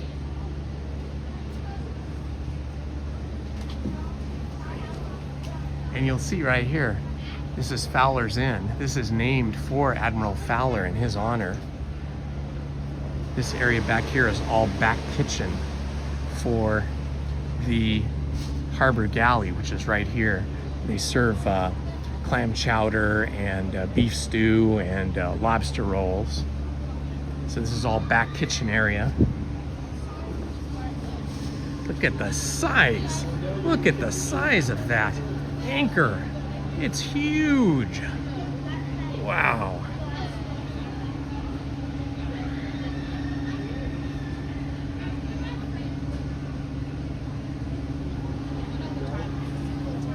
And then back here is kind of a almost secret, not well-known seating and eating area where you can sit and eat. And here we have another view of the Columbia. They use this ship well, first of all, you can ride on it. You can go underneath. It's really cool. If you want, search my channel for the Columbia sailing ship. I did a whole walkthrough video and history video of it. But they also use it for the Fantasmic show where they have Peter Pan and Captain Hook and a whole bunch of characters on this ship in the show. It's pretty cool. Excuse me. And then this is a really cool feature right here. When you walk up here, there's a little bridge, and these log boats are the log boats from Tiana's Bayou Adventure. You'll see them, after the big drop from Tiana's Bayou Adventure, they drop down and they actually go under this bridge. And here they come. Here comes one now. And they come around here. So this is when everybody's all wet. And then when they come out the other side, they're over here. And then this is where they go into the last big showroom where Tiana and the whole cast from Princess and the Frog are singing. And then of course, right across here, we have Tom Sawyer's Island and Lafitte's Harbor over there. If we look carefully over here, you can see just beyond the shipwreck, you'll see the Mark Twain ship that we saw a few minutes ago on the other side of Tom Sawyer's Island. Here's another view. This view here, you'll see when the logs come through, everybody will have just come down the big drop and they'll be really soaked. So this is a good view. We'll look at one more. See that? And then look at everybody's in their ponchos. Oh my God, that guy's soaking wet. Oh, here's another good view from a different angle. They go through here and they make a turn, and then they go into that big showroom, the last showroom of Tiana's Bayou Adventure. Of course, for those of you old enough, you'll remember that Tiana's Bayou Adventure used to be Splash Mountain from the, I think it was 1946 or 1949, I can't remember the exact year, Disney movie called Song of the South. And then it was rethemed a couple of years ago, 2 or 3 years ago, I can't remember how many years ago now, to be Tiana's Bayou Adventure, which celebrates all the characters and songs from The Princess and the Frog, which was the very last film that my wife Lizzie worked on as a Disney animator. And then she left the company because they got rid of 2D animation. But in a surprise announcement, by, I think his name is Jared Bush. I think he's the new head of Disney Animation. He has said that Disney Animation, specifically Disney Feature Animation, so the movie division, is looking to bring 2D animation back to the company and to theaters to distinguish itself from all the 3D movies that now everybody's doing. Because if you remember, the first 3D movies that we saw in movie theaters were the Pixar Toy Story movies, and that was when Pixar was still a separate company, but they were like a sister company to Disney. Disney was paying for the entire production of Toy Story, and they got, for the first movie, I think they got 75% of the profit, and Pixar got 25%, but Pixar did all of the design and building and story. And then for every 3D animated film after that, Disney got a bigger percent, or I should say, let me think how it went. I forget now. I think maybe it started out that Disney got 25%, and then with every movie after that, they got more. It was like 50% and then 75%, and then eventually Disney essentially bought Pixar. They called it a merger, but really Disney bought Pixar. And then what happened is Pixar Animation took over the Disney Feature Animation studio and ran Disney Animation until just recently. Back when my wife was working there still, John Lasseter, who had been one of the co-founders of Pixar and really the creative genius that wrote the stories and came up with the look and character animation for the Pixar movies, which later became Pixar Disney, which later became Disney. He was really in charge of all of Disney Animation. Before him, it was Roy Disney Jr. who was in charge of Disney Feature Animation. And Roy Disney Jr. Was Walt Disney's nephew, so Roy Disney Sr., which was Roy's brother, who was like 8 years older than him. Roy Sr. was the financial genius that helped Walt make all of his fantastical fantasy dreams come true. So Roy Disney Jr. was always a big, important part of the company, and when Disney Feature Animation started to falter and they started to have some flops, he stepped in and took over Disney Feature Animation. And then he helped shepherd movies like Rescuers Down Under and The Lion King and all the movies that followed, like Aladdin. And of course, Jeffrey Katzenberg was exceptionally important. He was like the vice president of Disney at that time.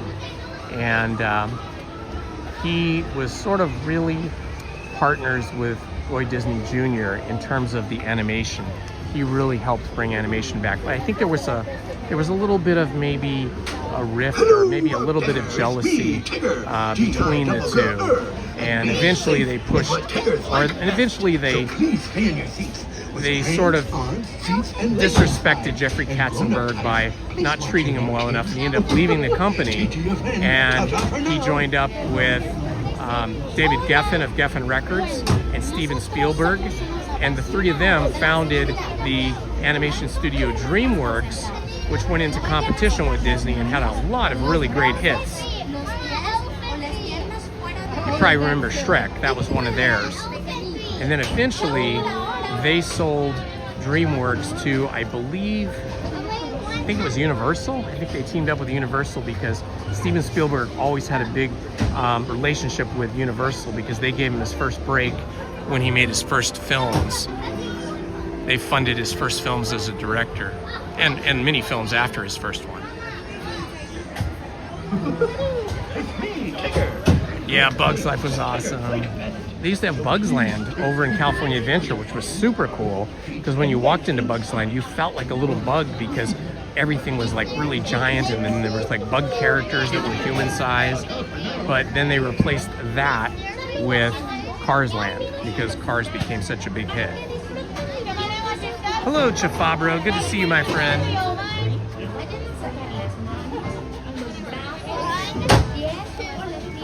Okay, Andy, see you when you come back. One. Sure.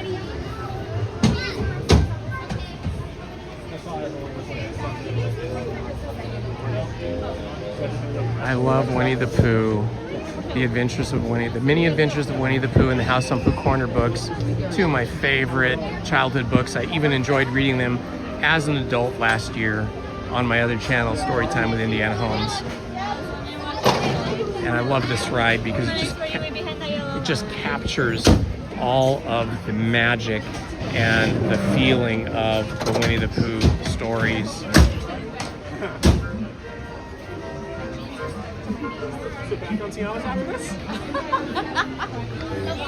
Hey guys, thanks for joining me today. Remember to like and subscribe. Perfect day.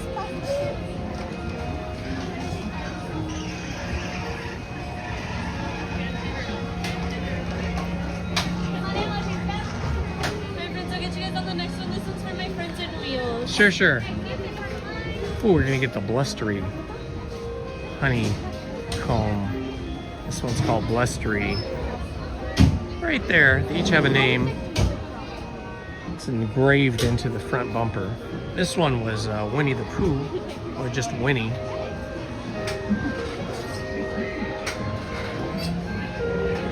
A.A. Milne, such a good writer. Those books were so sweet.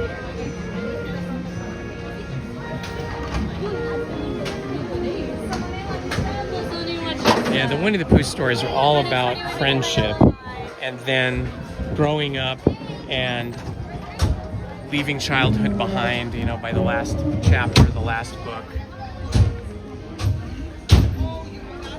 All right, here we go, guys. It's a Huffalump. Where's the woozle?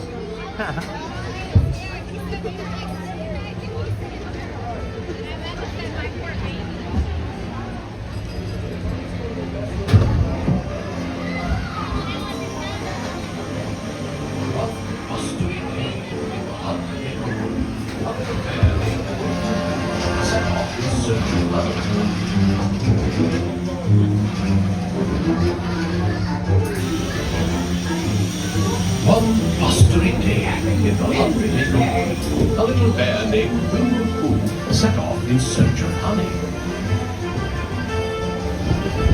Look, Mama, look! I'm a kite! Hang on tightly, Roo! Happy Wednesday!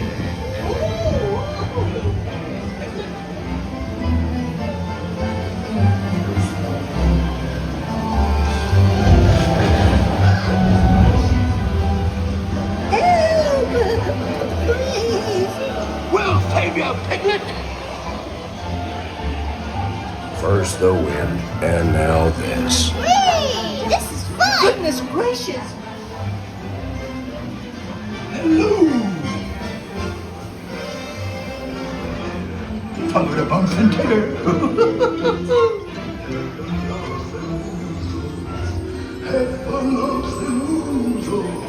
Steal honey. Beware, beware. Heffalumps and woozles, heffalumps and woozles. Steal honey. Beware. Sincere, beware. Beware, beware, beware, beware. I am the one who is very confused. I am the one who is very but it ain't so useless. Before your eyes you see them multiply.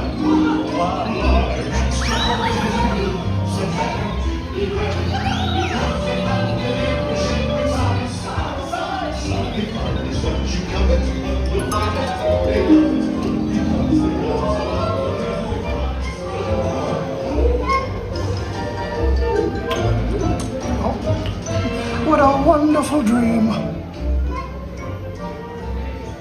Wake up, Pooh! Wake up! Wake up, Pooh!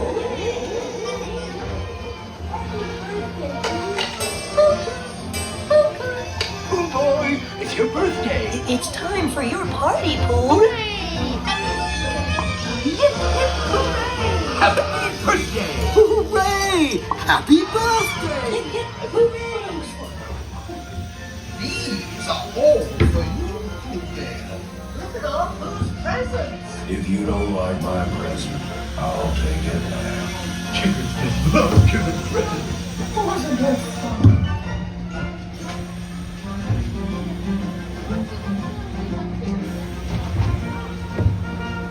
I love that ride. It's so fun. I know it's like a kid ride, but it's so fun.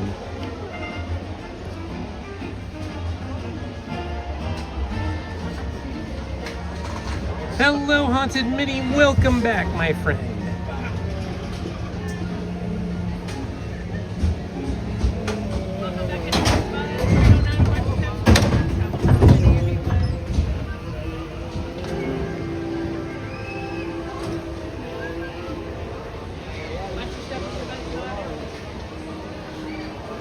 Owl lives up there in that house. This Pooh Corner shop has the best caramel apples in the world. About every 5th or 6th time I come here, I have to get one. Oh look, it's Pooh. It's Pooh. I mean, Tigger, I'm sorry. It's Tigger. He's taking meet and greets with people.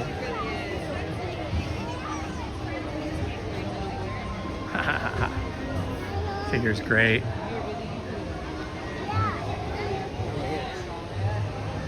Because it's Wednesday. Absolutely. Oh, I bet we got Winnie the Pooh over here. Let's take a peek. I know he's doing meet and greets with people, but we can probably get a view of him from over here. There he is. Winnie the Pooh is the coolest. Such a sweet character. I love him.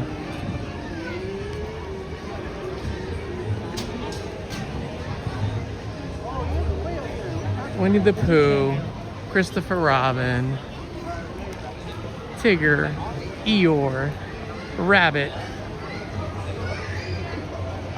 and Roo, Owl, Piglet. All those characters are all about friendship and kindness. Such a sweet group of characters and such a sweet set of stories.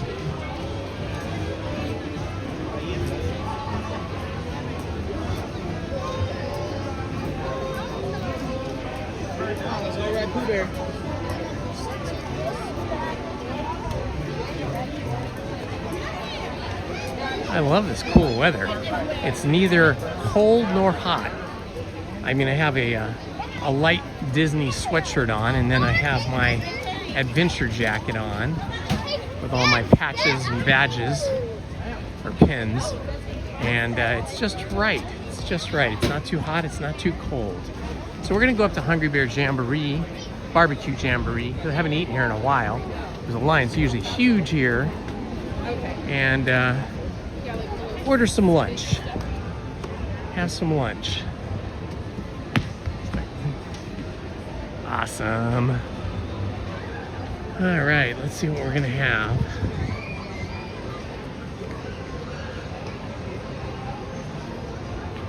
Oh, they got so many good things here. It's hard to choose.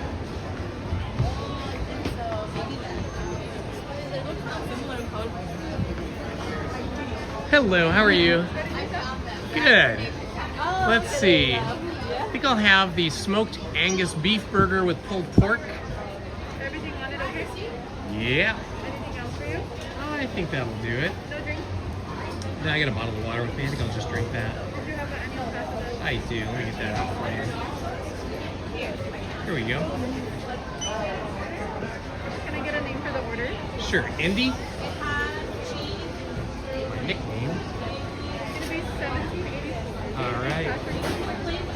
That'll be my card. Whenever it lights up. All righty.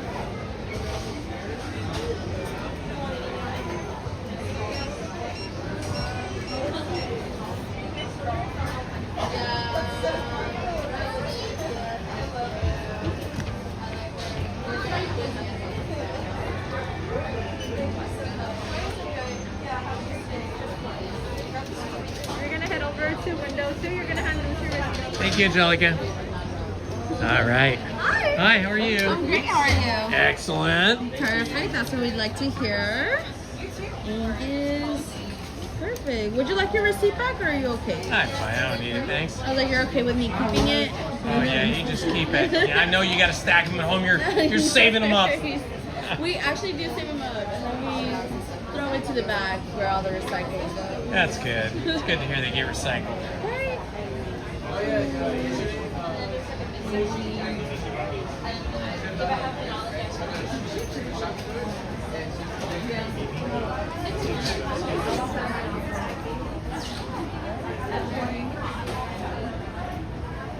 was so hot yesterday. Big change of weather coming. Yes. It's gonna be raining tomorrow night. Apparently you can see the north. I was this close to driving. I was like, I had to work in the morning, guys. I was like, yeah. Okay, I'm gonna have to put you guys down on the tray when I get my food. So you're gonna be looking up at the sky.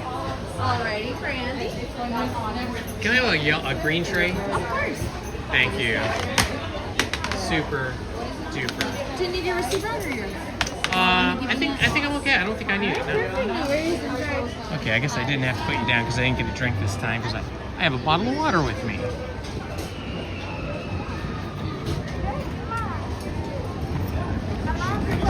Let's see if I can find a decent table here. I think maybe I'll go back this way. Find myself a table by the waterfront, if possible. Let's see, maybe over here. Ooh, that one's even better. I'm gonna go over there.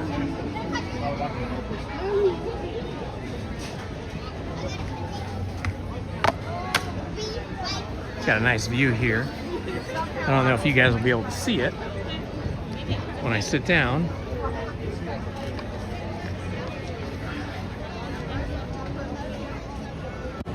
I guess you're just stuck with me.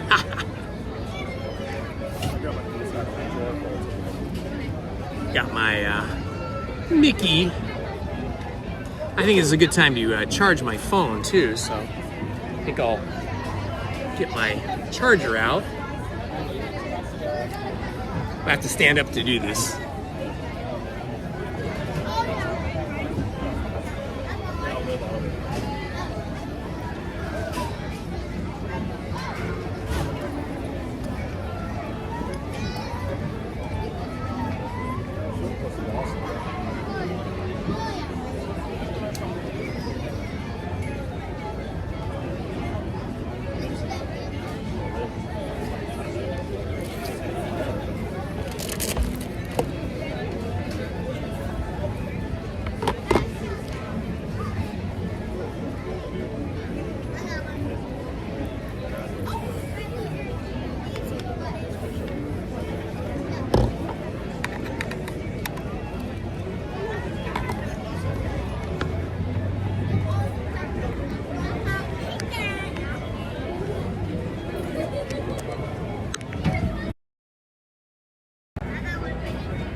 All right, let's see what we got here to eat today. I should have got some napkins. Let's see. Figure out. I think there's napkins over here.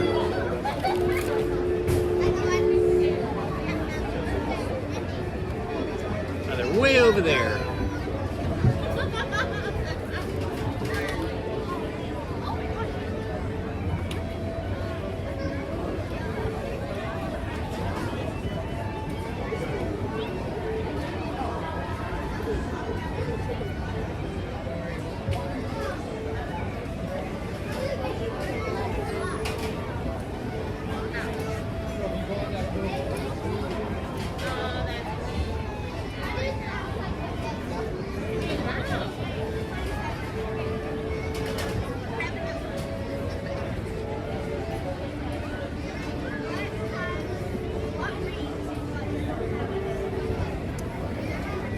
right, got some napkins.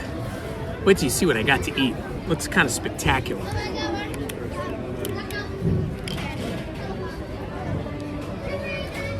Check this burger out. It's got pulled pork hamburger. Looks like it's got some kind of hot peppers, some good fries. Those are good.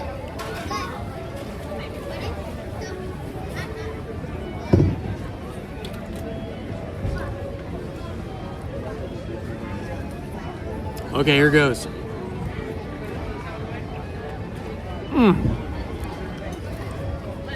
That is mighty tasty.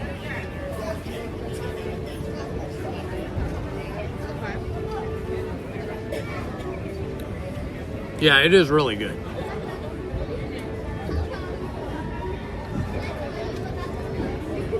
It's got a lot of like spicy tang to it.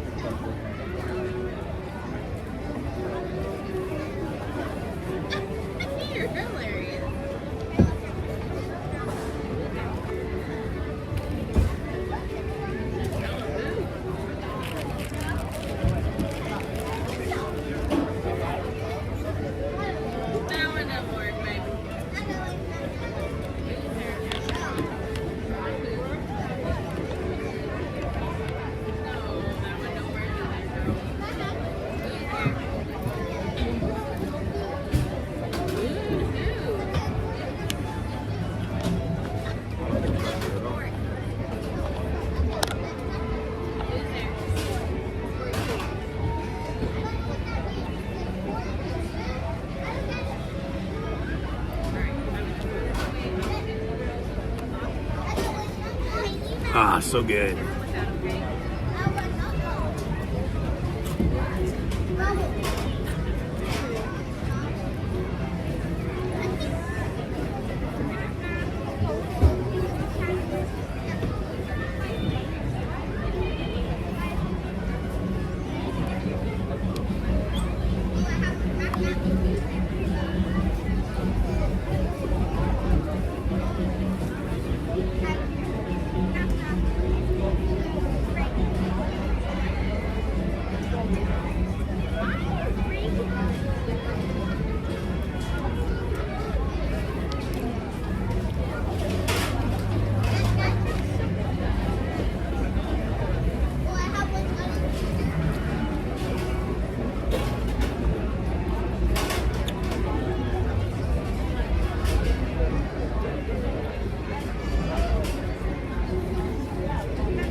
These are currently the best fries you can get at Disneyland. They are like battered with some kind of an eggy, crispy batter, and they're kind of, you know, big steak fries.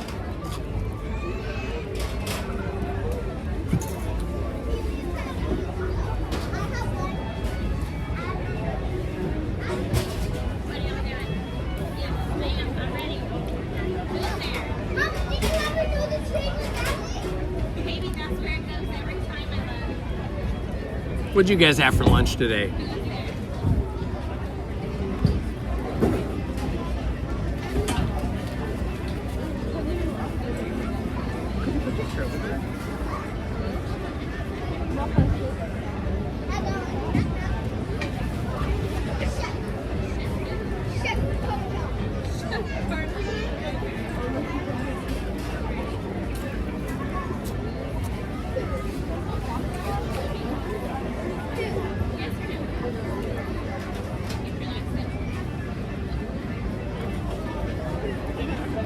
Do you know that the last name Disney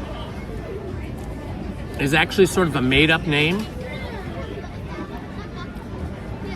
It traces its roots back to the French town of Désigny. And somehow that became the Disney name.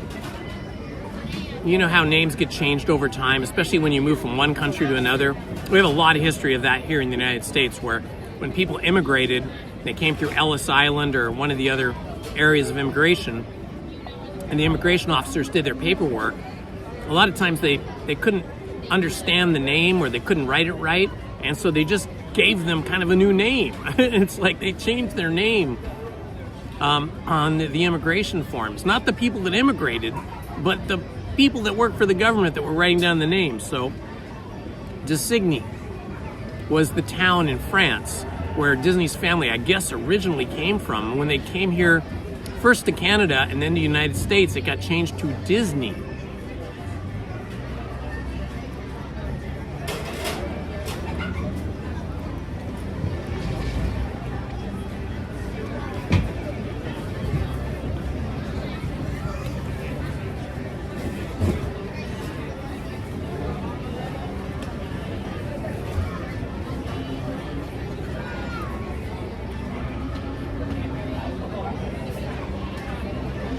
It was Walt Disney's grandfather, I believe, and some of his family that settled in Canada when they came over from Europe. I think they went like France, Ireland, and then Canada.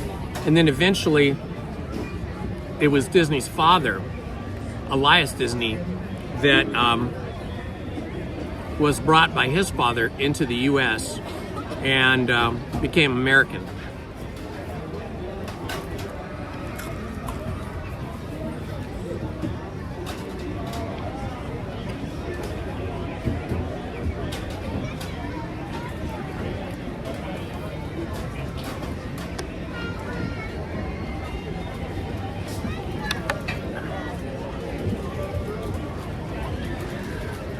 You know the television station ABC, right? ABC was sort of the new television network in the United States. There had already been CBS and NBC, and ABC was sort of the new one, and they needed new content. They needed new shows. And so Walt Disney, actually Roy, his brother, was the financial genius, he made a deal with ABC. If they would help pay for this park, Disneyland, then Walt would do a weekly show for ABC. And initially that was, the show was all based on the construction of Disneyland and the animated features that inspired so many of the lands and characters here, and eventually became the wonderful world of Disney. So ABC, American Broadcasting Corporation, helped fund the construction of Disneyland, and Walt Disney and Disneyland helped grow ABC into the big behemoth of an entertainment company it is today. And then just about, I don't know, in my lifetime, 20 years ago, maybe 30 years ago, Disney then bought ABC completely, and now Disney owns ABC. So it's like a full circle kind of business family thing.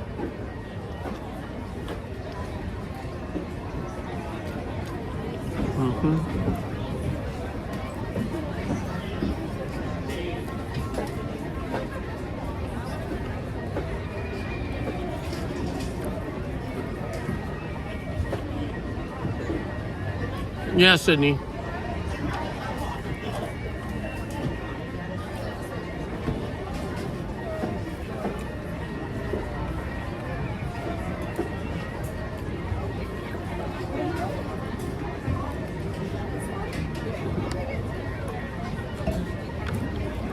We just celebrated Disneyland's 70th anniversary, which was July 17th, 1955, when the park opened.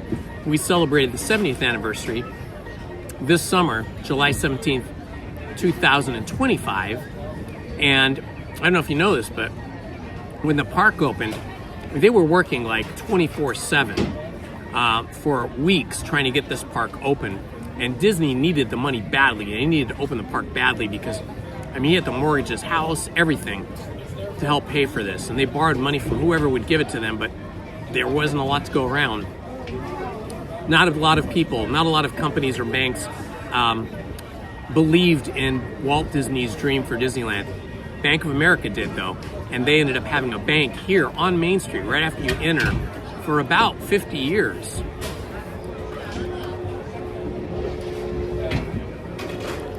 But they were so rushed getting the park open that when they opened on July 17th, 1955, so many things were not completely ready. Like the asphalt was still kind of soft because it had only been poured like a day or two before, and it was super hot on July 17th, 1955. So women that came in heels, because people dressed up back then, had their heels sinking down into the soft asphalt, and electricity went out in different parts of the park throughout the day, and then would come back on, and rides would not work, and they would break down. They ended up calling that day Black Sunday because it was a Sunday. Black because so many things blacked out and went wrong that day.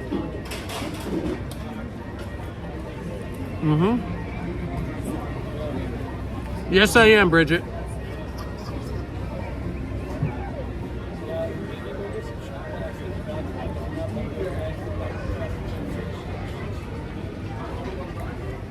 I'm eating the hamburger pulled pork sandwich.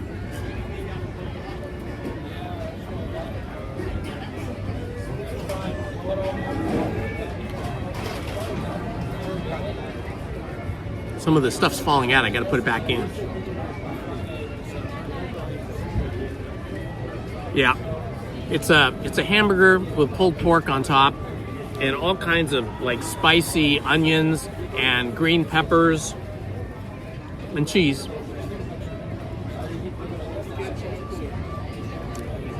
It is excellent. It's currently the best hamburger in the park.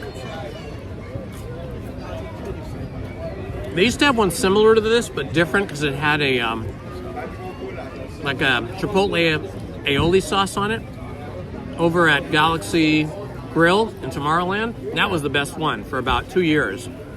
But now they don't have it over there. Now this is the best one.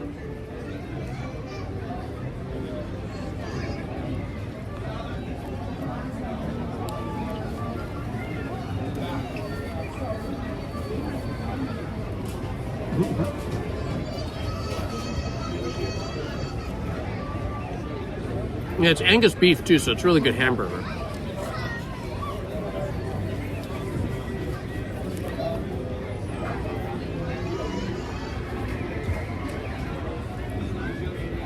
Yeah, when the park opened on July 17, 1955, Southern California was going through a heat wave, and opening day was 100 degrees here.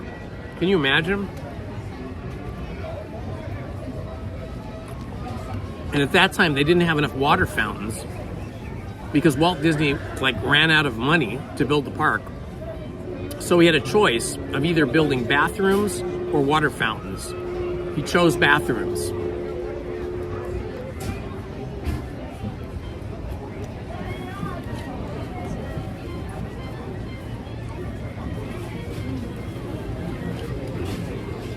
Sometimes they do. There was no sippers today, though.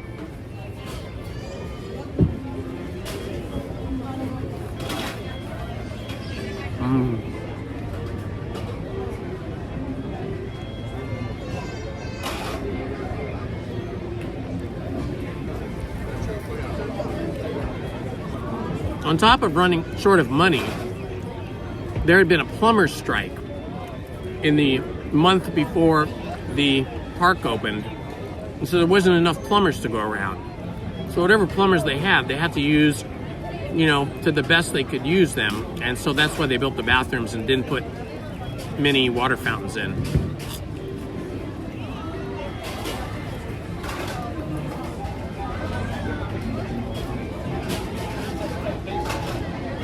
Favorite ride at this park would be Rise of the Resistance. So Sunday, you saw me ride Rise of the Resistance. That was a spectacular ride that day.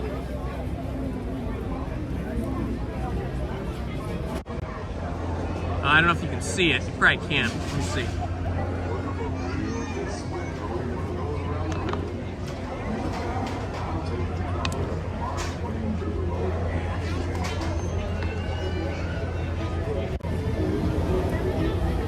Mark Twain coming in hot.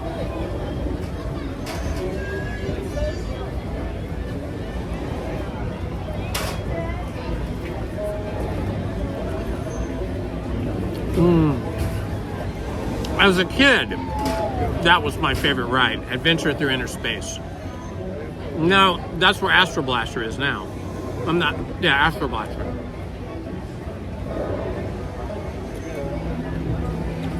Yeah, I think it was Monsanto that sponsored that ride, Journey Through Inner Space.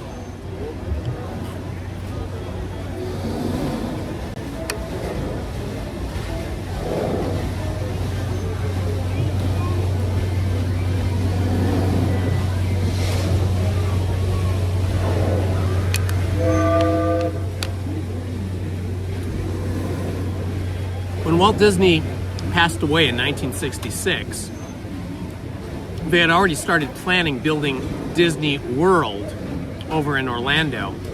And Roy, who was 8 years older than Walt, he had a plan to retire. He was going to retire from business, right? But when Walt died, that left, nobody in the family at the helm to build the second park, which was Disney World and Epcot Center. So Roy Disney postponed his retirement so that he could see through and oversee the construction of Walt's dream of having Disney World. Talk about a good brother, right?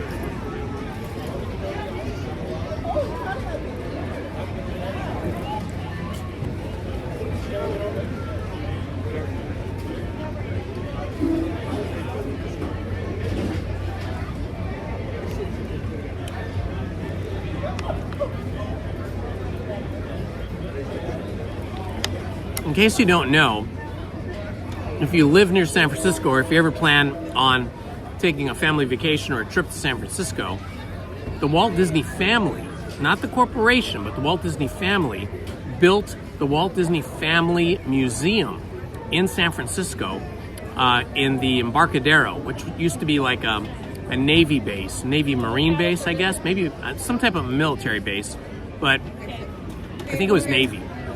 But has since been turned over to the state, and it's a big state park, and so there's a lot of like movie and animation studios there because it's a big place.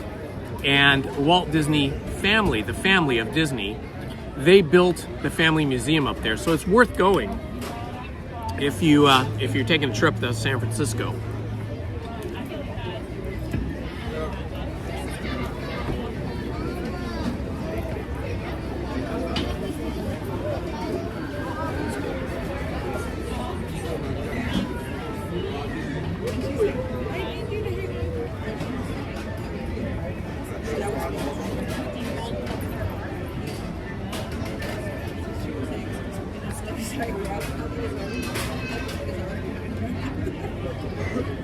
Just in case.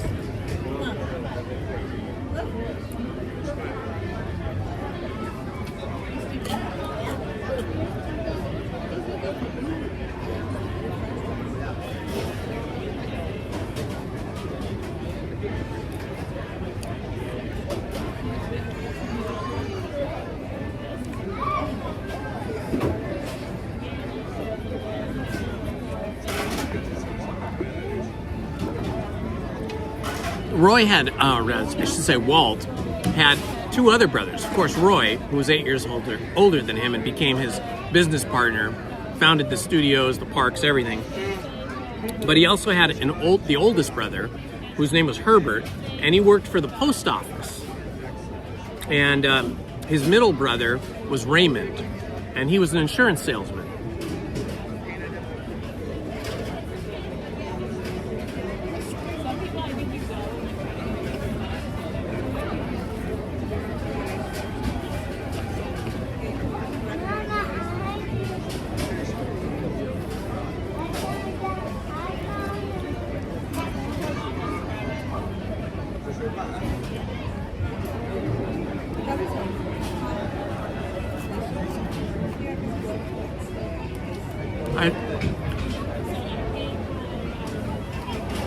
No, I think there was just 4 of them all together. So So there was Roy, Herbert, and Raymond, and Walt. So there's 4 of them. He had 3 brothers.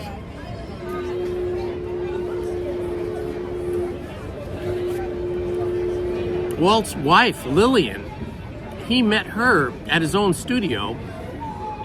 She worked in, I think, the ink and paint department. And he met her. She was an employee, and he fell in love with her. I think that's correct. It's hard to remember all these facts.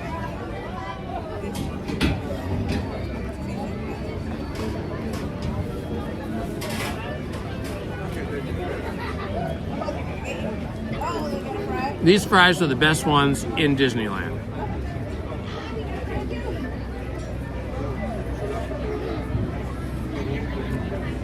Different restaurants in Disneyland have different fries. They have like the shoestring fries, but these are like steak fries and they're like battered with egg and they're crispy. They're very good.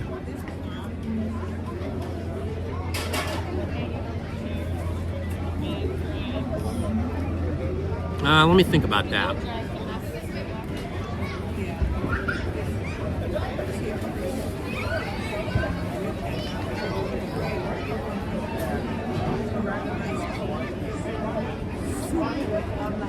Oh, the sister, okay.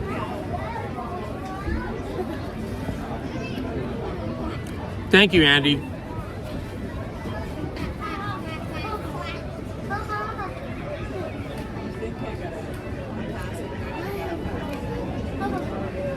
I guess my favorite thing I've never seen at Disneyland, which I would love to see sometime, is the basketball court that is on the ground floor of the Matterhorn.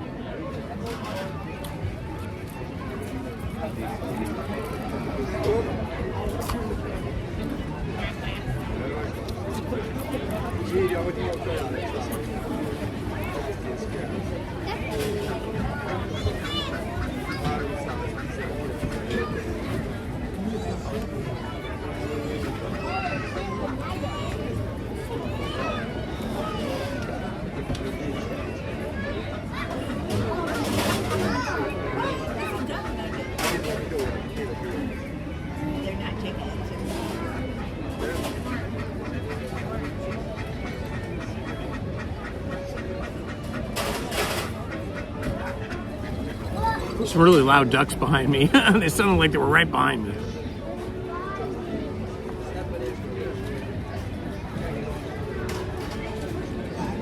Yeah, I remember that.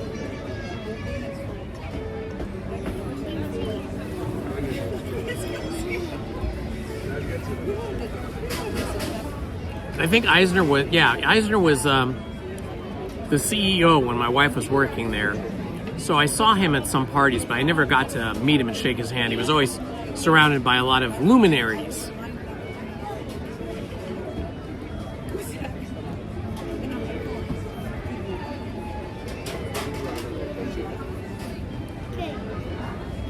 Ah, so they were behind me.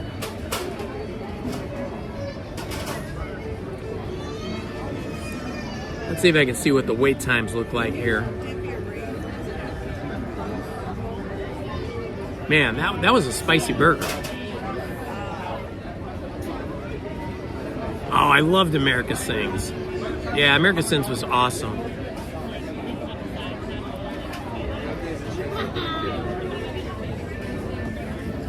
And the Carousel of Progress was another one that was really cool. Both of them gone, long gone now. I only saw them as a kid.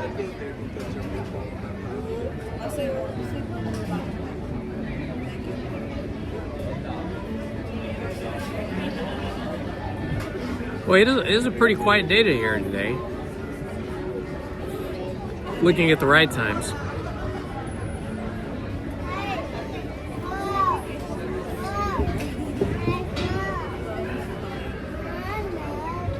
Oh my gosh, I can't believe it. Matterhorn bobsleds is still 40 minutes, even though it's like a very overcast, cool day. I would not go on a wet ride today because you will stay wet. You will not dry out. The sun peeked through for a few minutes and then went away again. Yes, exactly. I read that as well. They reuse those characters.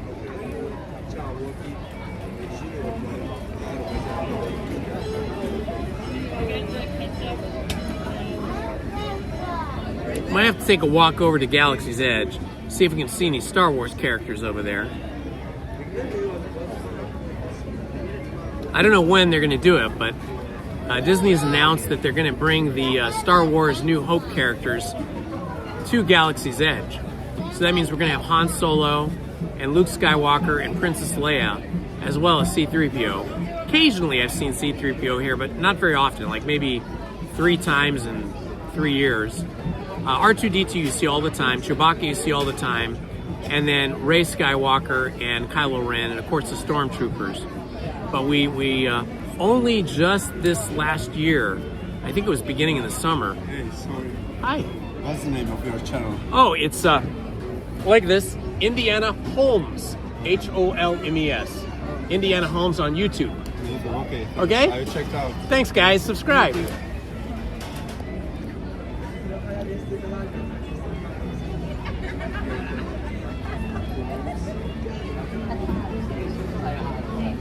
Oh yeah, the People Mover was fun.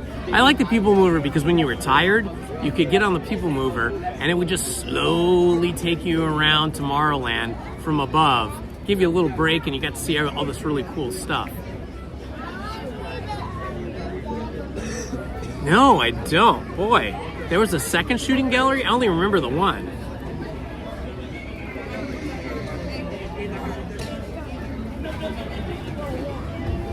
I know. Let me see when my reservation is. I know Lunar New Year is, I think it starts Friday, doesn't it? I think it might start Friday. I have a reservation for Friday. Hopefully it doesn't rain. But I also have a reservation for Sunday. Let me see when the reservation is.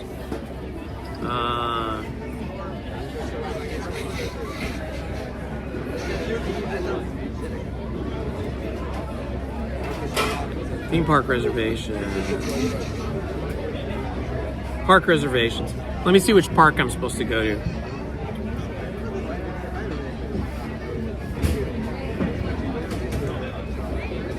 It's gonna take a minute to load.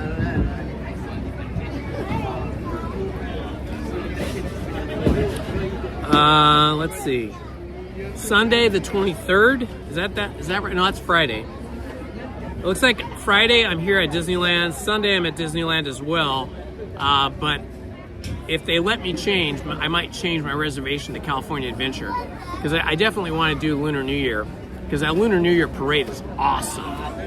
Mushu the Dragon and all that.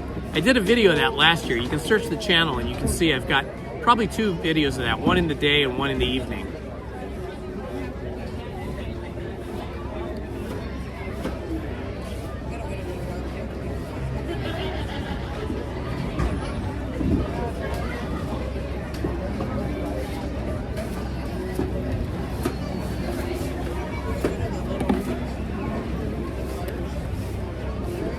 I started to bring my own bottle of water to the park because I really don't like drinking soda all the time, you know, once in a while. But I don't know, it doesn't quench my thirst as well. So what was it, Sunday I brought a bottle of water and I was like, hey, this was great. And I brought one today. Family and I are coming to the parks this weekend, the next week. I'd like to say hello if we... Okay, Nicole. Well, I'm scheduled to be here Friday and Sunday, and then I think again next Wednesday. So just check, like when you get to the park, and see if I'm live streaming, and then just hunt me down. I'd love to meet you, take a selfie, and chat with you guys for a few minutes. One of my daughters, my youngest daughter, is having surgery tomorrow, and so she has to be looked after for the next 6 weeks. So each of us in the family is going to spend like a day or 2 taking care of her. So even though I have reservations for Disneyland for the next few weeks, it's all contingent on like how my daughter's doing and if I need to stay with her, because she doesn't live with us, she lives in her own apartment. If I need to stay with her and take care of her, then my, plans could change. So that's sort of the situation right now.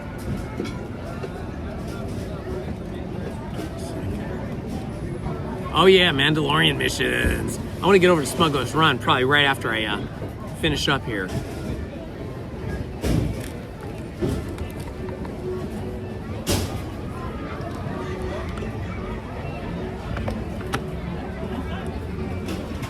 All right, let's see what my battery is looking like. 80%. All right, I'm going to unplug my battery.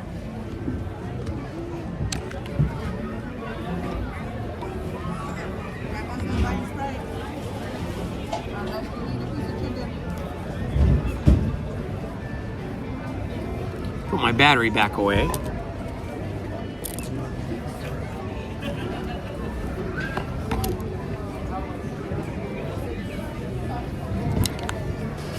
Thanks, Karen. I'm glad you enjoy it. Remember, you can always rewind the live stream if you missed anything. And you can check out past live streams. You can look at some of my history videos on Disney park history and different Disney rides. Things like the Matterhorn, or I did a really cool video. One thing that I can't live stream that would be fun for you guys to watch is I can't live stream on the submarine rides, because the submarine rides have no cellular connection or Wi-Fi, because they go underwater and they're like big steel hulled submarine type vehicles. So if you want to see that, just search my channel for the submarine ride. There must be 2 or 3 videos I did over the last 3 years on that, and that's a really fun ride to see the video of. It's a fun ride, it's just I can't live stream it. Okay, let me get myself back together here, and then we'll head over to Smuggler's Run.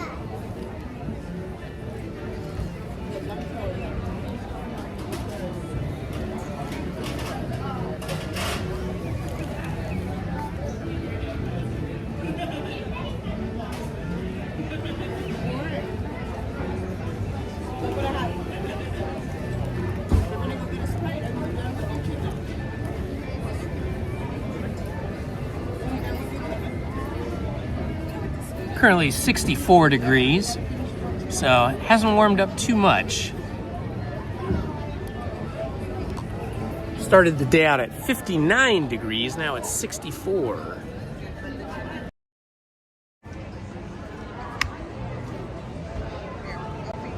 Oh, that's interesting. I could try it, but I talked to a cast member and they said, yeah, it won't work. So it's interesting. I'll have to ask Barry. I know Barry. And I'll have to ask him if it worked for him.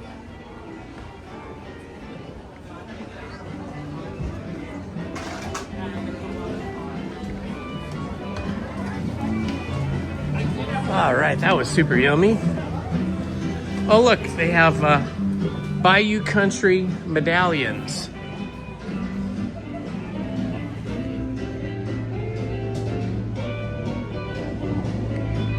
Nifty. I know some people collect those medallions from those little machines.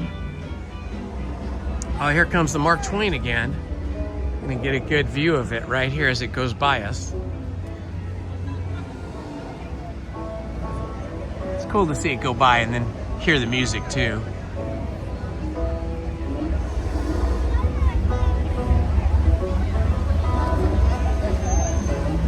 I think the only person that worked with Walt that I know personally, whose name escapes me right now, but he's a quite old gentleman. I think he's like, he must be like around 90. And he usually drives the fire engine up and down Main Street. And occasionally he'll drive one of the jitneys, but usually the fire engine. Forgot his name now. He's a super nice old gentleman. I've chatted with him many times, and I think he started working here at the park when he was like 16 years old. So he did get to work with Walt, or at least he knew Walt. He told me that the Disneyland fire engine that he drives is, or was, Walt's favorite vehicle in the park, and that Walt himself used to drive it up and down Main Street for fun sometimes with guests. And in fact, the very last photograph of Walt Disney here at the park, he was sitting at the wheel of the fire engine, and I believe he had it parked right in front of the castle. You guys can look for that. You could probably Google that image. I'm sure it's out there on the internet. Just type in like Walt Disney fire engine, and hopefully you'll find it. Looks like Rise of the Resistance is down because nobody is in line over here.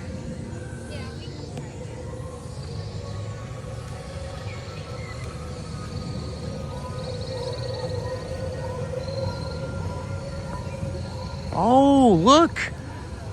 Rise of Resistance is shut down. The whole ride. Look, it says access denied. See this? So my ride on this on Sunday was probably one of the last rides. I wonder how long it's going to be down.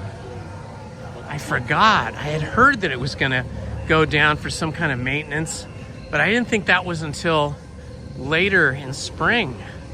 Look at this. This is Rise of the Resistance, completely walled off. Oh my gosh. That would really be sad if you came here for your first trip to Disneyland or a holiday trip and you really wanted to go on Rise of the Resistance and it was shut down. Oh, that would be such a bummer.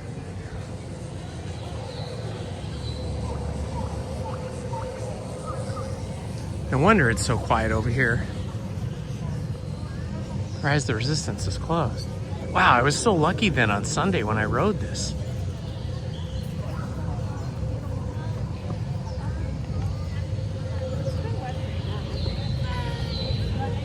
See, I never buy Lightning Lane passes. So Rise of the Resistance is usually an hour to 2 hours. And so I just won't wait in line for anything that long. The only time I ever buy Lightning Lane passes is like usually once a year on or around my birthday. I'll take my daughters with my wife and I'll buy Lightning Lane passes because my daughters don't get to come all the time like Lizzie and I do, so I want them to be able to go on all the rides they want to go on, so we'll get Lightning Lane passes. But yeah, so I don't go on Rise of the Resistance as often as I wish I could because I don't like to stand in those giant lines. But it wasn't bad on Sunday. I think I got through in under 30 minutes. The marketplace, which to me looks like it was inspired by the Grand Bazaar in Istanbul, Turkey. I know it was inspired by the movie Star Wars, but I think that movie Star Wars' marketplace was inspired by Istanbul, Turkey's Grand Bazaar.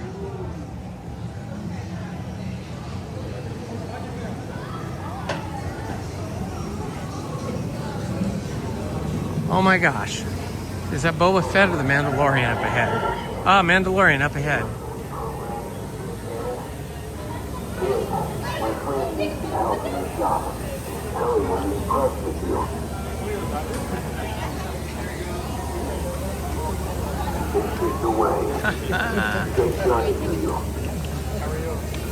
That's great.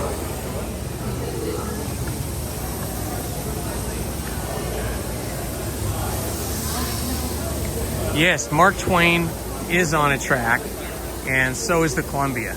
There's a track underneath the water. So the ship's captain on both of those boats really doesn't do anything.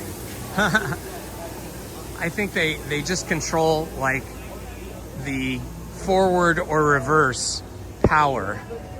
But other than that, I mean, it is a real steamship, the Mark Twain. It is real steam powered. But it is on a track. Oh, here we go. We are seeing some characters here. I see Chewbacca right here.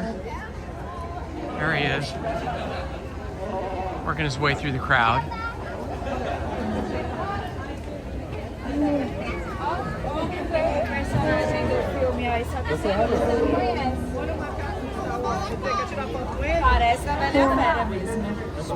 Nice. You see Chewbacca here, usually every day, several times throughout the day. and Rey Skywalker and R2-D2. But here in this part by the Millennium Falcon is where we're gonna see Han Solo, Luke Skywalker, Princess Leia, C-3PO, R2-D2 in the future, and this sometime this year in 2026. And we'll be seeing the Mandalorian, Boba Fett, and Rey Skywalker, as well as Kylo Ren in the lower part of Galaxy's Edge. Oh my gosh, now I gotta go through the ice. It's actually not as cold in here as usual. This is the coldest corridor or hallway in all of Disneyland. It's great on a hot summer day. It's a little chilly here today. Not as cold as usual, but still very cold. I call it the freezer zone. Okay, now I gotta go up the steps to get to single rider.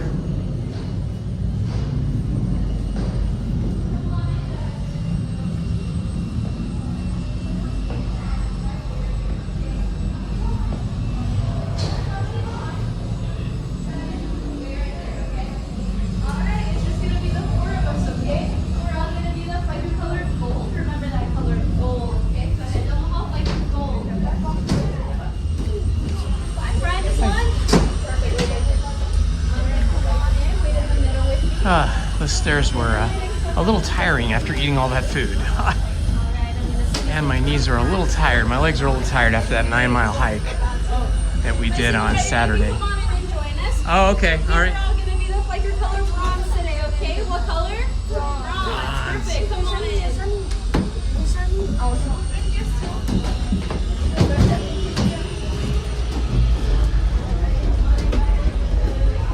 Remember your color, okay? It's like you're hanging out in here, okay? Hang out in here and remember your color. Looks like I'm joining this nice family here.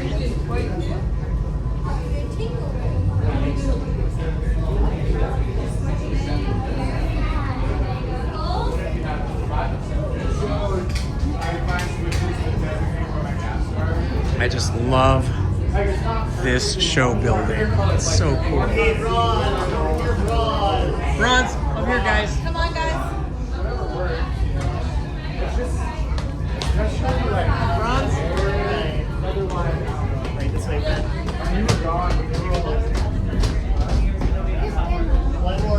She's coming. She's coming. She's gonna be right in here. She's coming. The medallion. Here we go.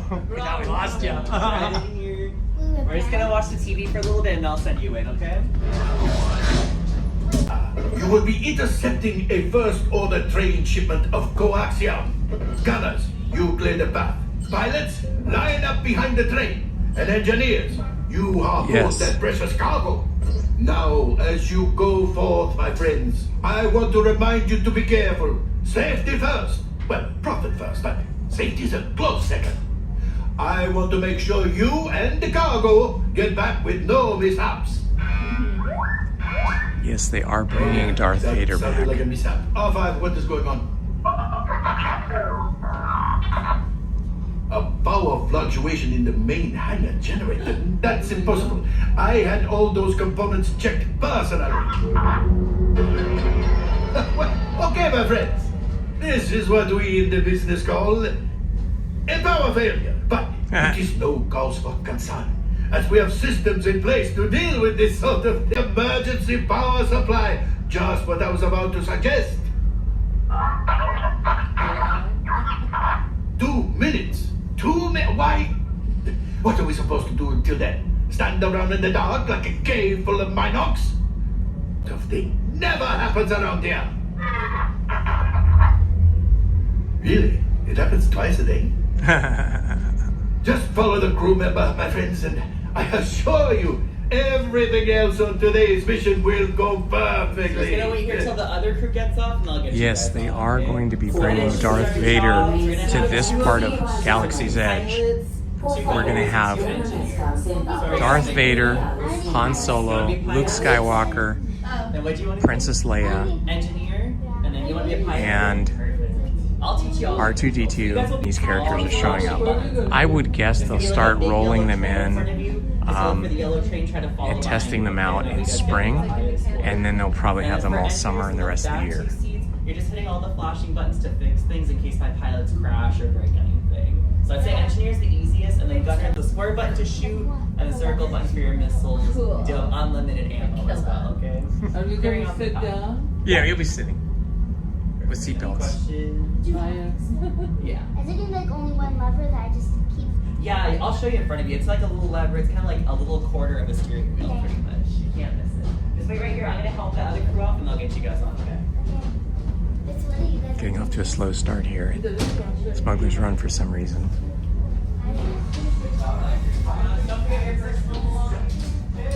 Oh, Versatech Gaming. Thank you for putting that in the chat. So April 29th. So right around spring break.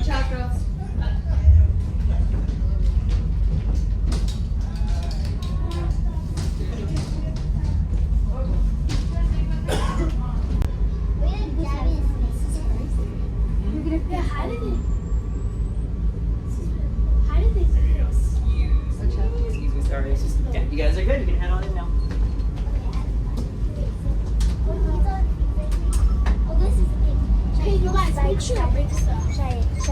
All right, here we go. Those seatbelts. We're just gonna go from the side towards the middle. You have a personal belongings on the floor or in the pouch. Yeah, I'll show you the controls. Where's the thing? Right here, Mom. Right there.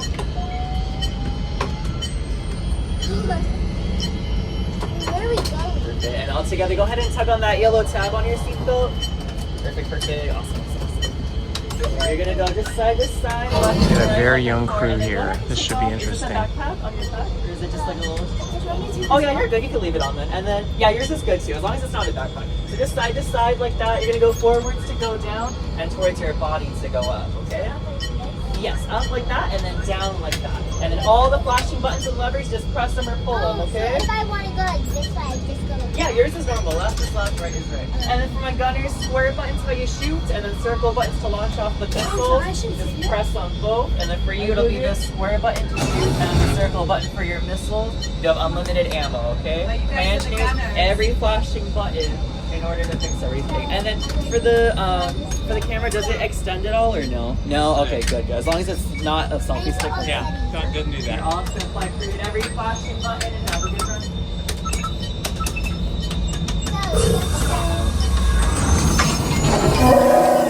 Flight engineer, repair test. Hit your flashing button.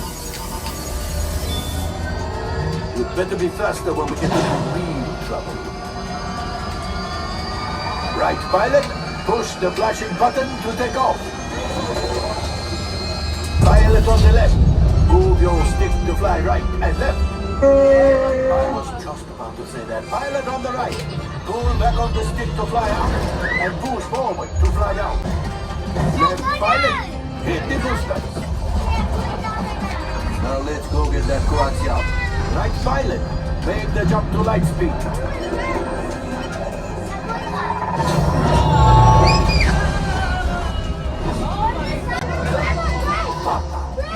Those heavy tires are protecting the train. Take them out. They've locked onto us. Take evasive action. Ah, there it is. After that train. Oh, my friends, that could have been much worse. Okay, it's much worse.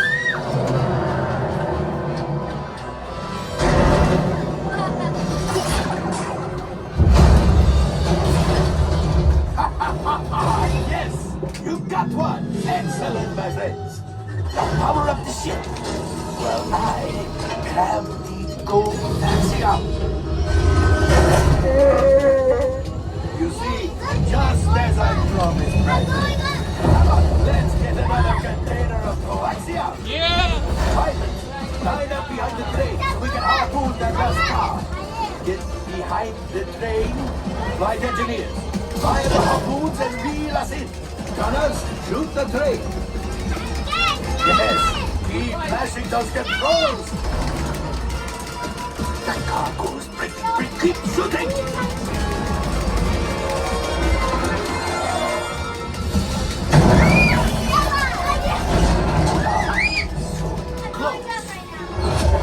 Gunship?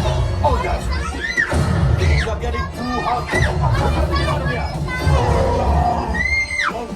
And distraction. Fire the missiles at the train. Hurry.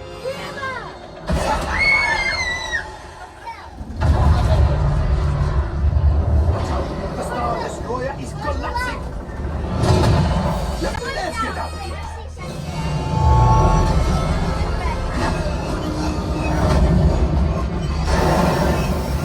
Your hyperdrive has failed.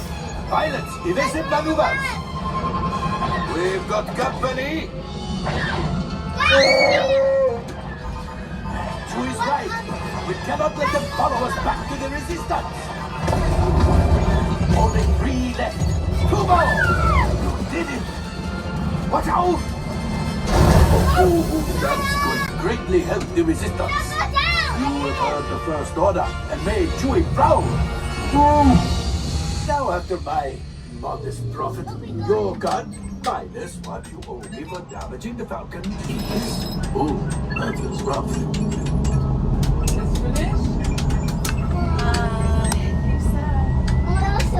Open the... Time for you to go. Don't worry. You guys did great. Excellent crew. I liked it with the elevator on the right. Right.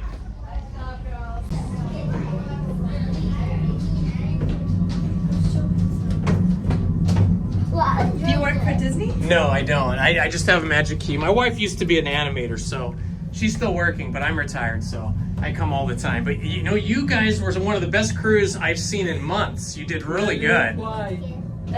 They did excellent. Good flying and good shooting.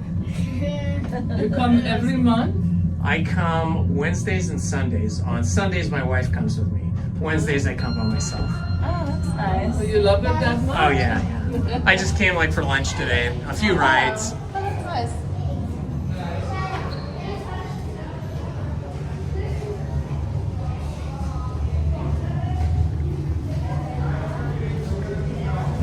Star Wars.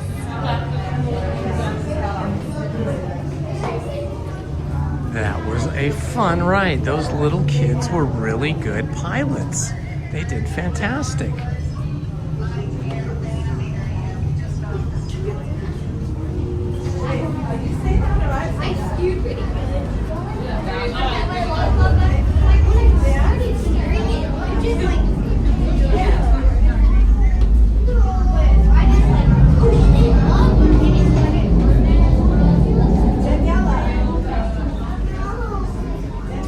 I think those girls played a lot of video games because the 2 littlest ones were flying and they were fantastic. I see stormtroopers up ahead. I see Chewie over here.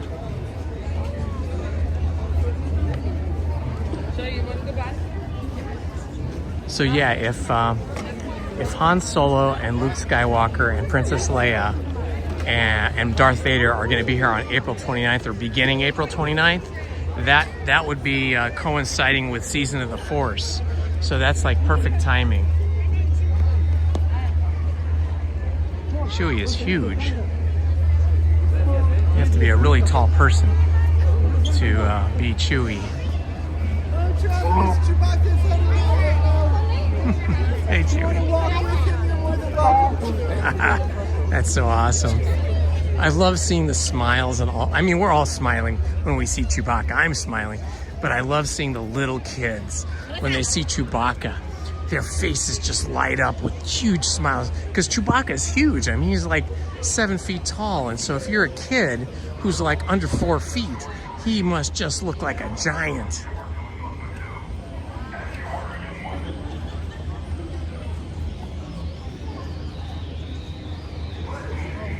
Yeah, exactly. On your way then. Goodbye. You're out of line, citizen. Welcome your identification. Yes, you got anything with your name and your face on it? Uh-oh.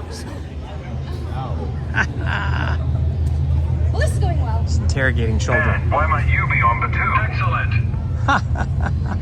What are you doing on Batuu? Shopping. Stand back. We have this under control. That checks out. Why go anywhere else when you can go to Batuu? I don't think you have it under control because you can't even aim to shoot. That's hysterical. Oh my God. The stormtrooper said, "We've got this under control." And the little girl says to him with a straight face looking at him, she says, "I don't think you have it under control because you can't even shoot straight." Because if you watch the Star Wars movies, you know, hey, how's it going? If you watch the Star Wars movies, you know that the stormtroopers never seem to hit anything. They have terrible aim. Uh-oh, Kylo Ren is up here.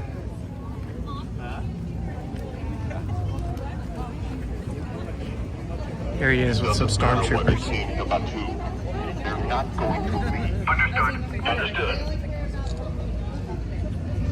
Have you seen anyone with the resistance in this outpost? This one over here. It would seem they know more than you do. Here we go. Someone's been withholding information, sir. If they know something you don't, make them tell you. Sir? You waste my time. I'm sorry, apologies. Let me see your identification. Are an ally. Please show your identification. Citizens, stand back. This is an active interrogation. That is too funny. Too funny. Oh my gosh.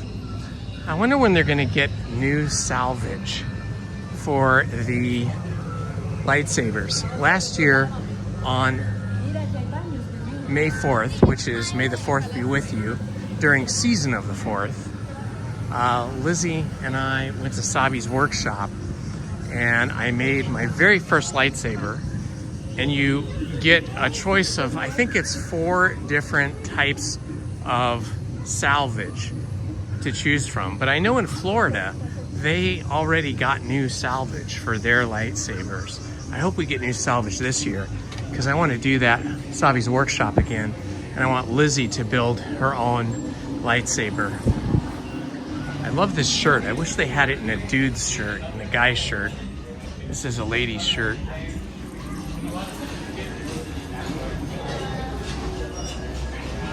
This is the droid workshop. Here you get to pick your parts and make your own droids.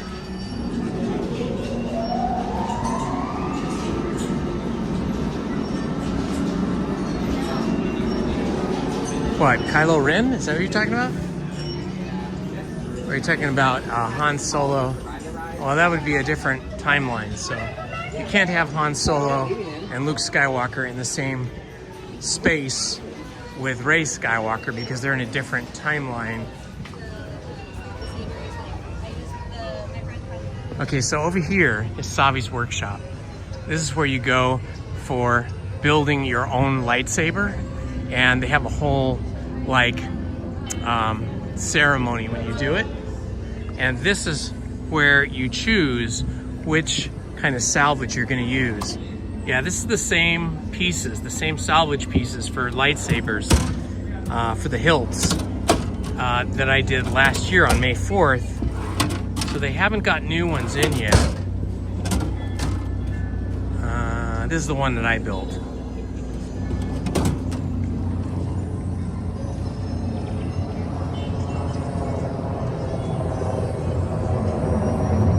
Well, that's totally understandable there, Main Street Paul. I would expect you would have to put the Seahawks game ahead of ours, ahead of everything else. I would expect no less as a loyal Seahawks fan. So see this right here, guys?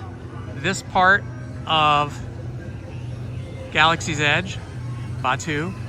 This is where the Bantha ride was supposed to be. They were supposed to have a Bantha ride that went across here, and they never ended up building that, We do have Disneyland Railroad that goes across this part here, but there should have been a Bantha ride and then a large sit-down, fancy, character-driven restaurant, but they never built that. Oh my gosh, these droids look like they were out partying last night. Oh my gosh, check it out. This is what happens when you party too hard as a droid. You end up just trashed. These are some trashed droids. They partied way too hard. That's what happens when you party too hard. If you're a droid, you end up trashed. Also, I love your glasses. Oh, thank you. You guys have a good day.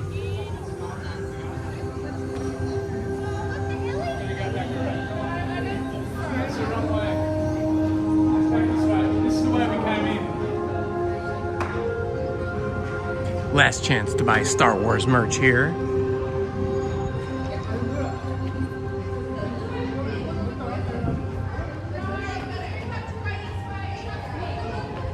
Oh, it's kind of like, oh, they got a Darth Vader baseball jersey. That is pretty cool.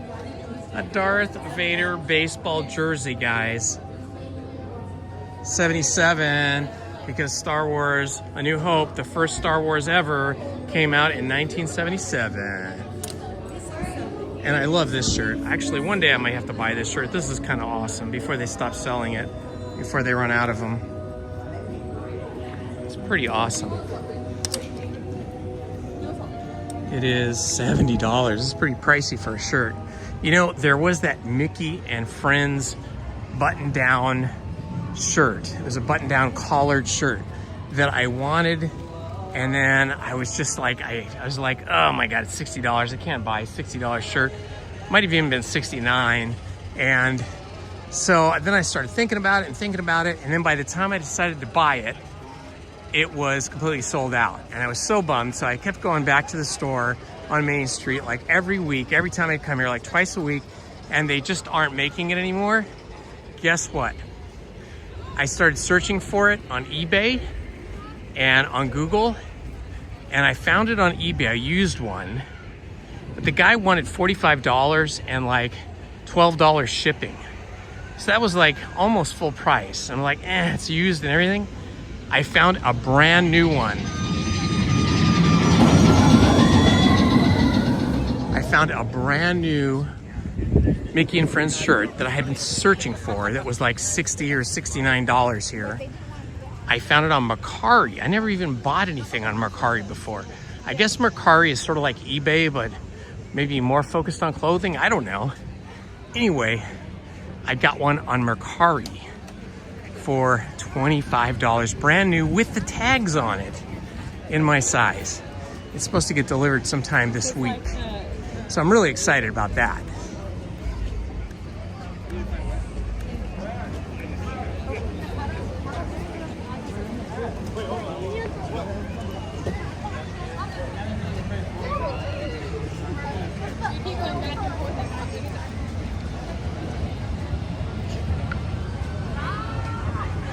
Let me take a moment here to look at your messages, because I've been walking and talking and not paying attention to the messages. Let's see. Forever, let's see, what did you write? Clarice, the Chipmunks can do her drum solo today. Clarice and the Chipmunks, I have no idea what you're talking about there. Forever DM 1129. Clarice and the Chipmunks. You mean Chippendale? And then Clarice? I have never seen that. I don't know. I've never seen that. Where do you usually find them? I usually find Chippendale, if those are the Chipmunks we're talking about. I usually find them down on Main Street. But are you talking about Clarabelle? Clarabelle the cow? Is that who you're talking about? I don't know who Clarice is.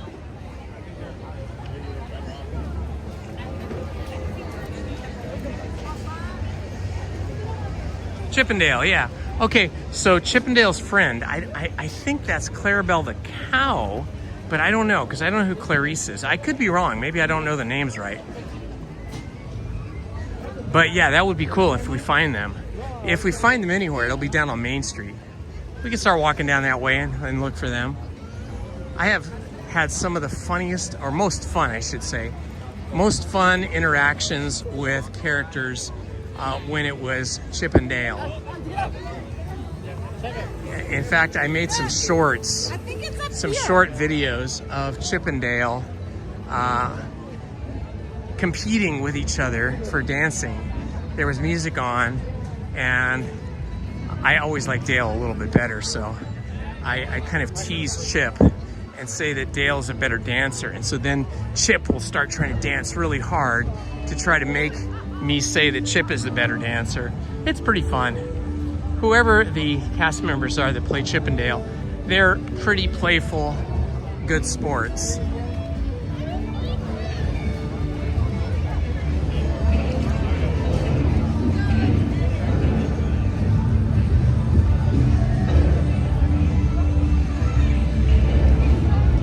Huh. Okay, Andy. Ask Chip and Dale to play drums, but if I see them, I will.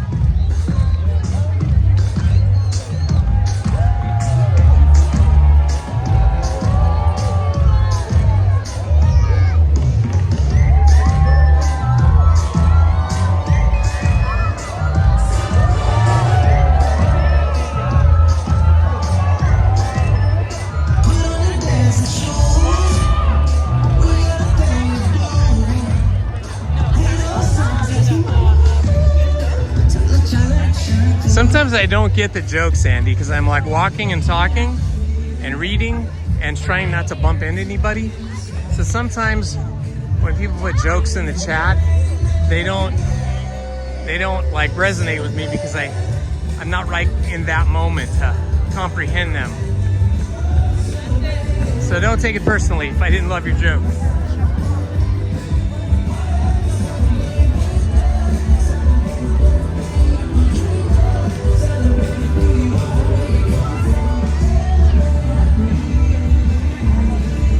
I'm gonna walk through the shops because I can't get down Main Street with the parade going.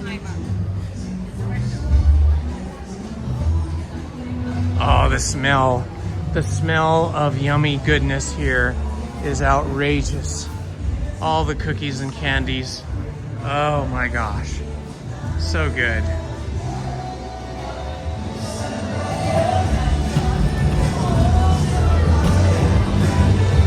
Right outside the store that we're in. I'm basically walking just a little bit slower than Mickey and his float are going. Walking through the Carnation Cafe right now.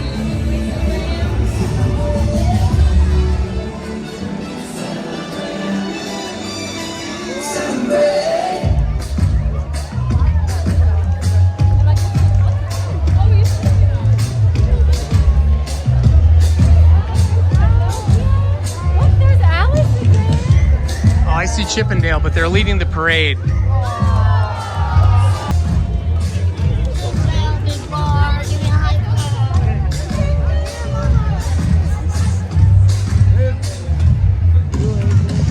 Completely different. It's hard to say. You never know with Disney. Well, that was super fun.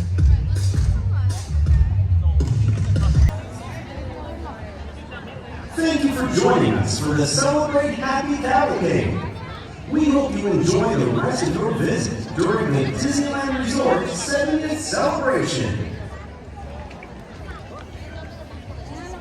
All right, my friends, I want to thank you for joining me today. If you're new to the channel, please like and subscribe and hit that notifications button. I have a reservation to live stream again on Friday. But as I said before, my youngest daughter is having surgery tomorrow, and so it depends on how that goes. I know Lizzie's going to stay with her tomorrow night, and then my older daughter's going to be with her on Friday. But if I am needed, I will be with my daughter, and I'll cancel my reservation. But if not, I'll be here Friday. And then again on Sunday, Lizzie and I have a reservation for Sunday. So please join us, or at least make sure your notifications are on so you'll know when we're live streaming, okay? And again, if you're interested in hearing me read stories like the classic story, The Maltese Falcon. We just started that story last night on my other channel, which is Story Time with Indiana Holmes. We read chapters 1 and 2 last night, and tonight I read chapters 3 and 4 at 6 p.m. on the other channel, Story Time with Indiana Holmes. Thank you all for joining me. It's been a fun day, and you've made it fun. Love to you all. This has been Indiana Holmes. Bye-bye.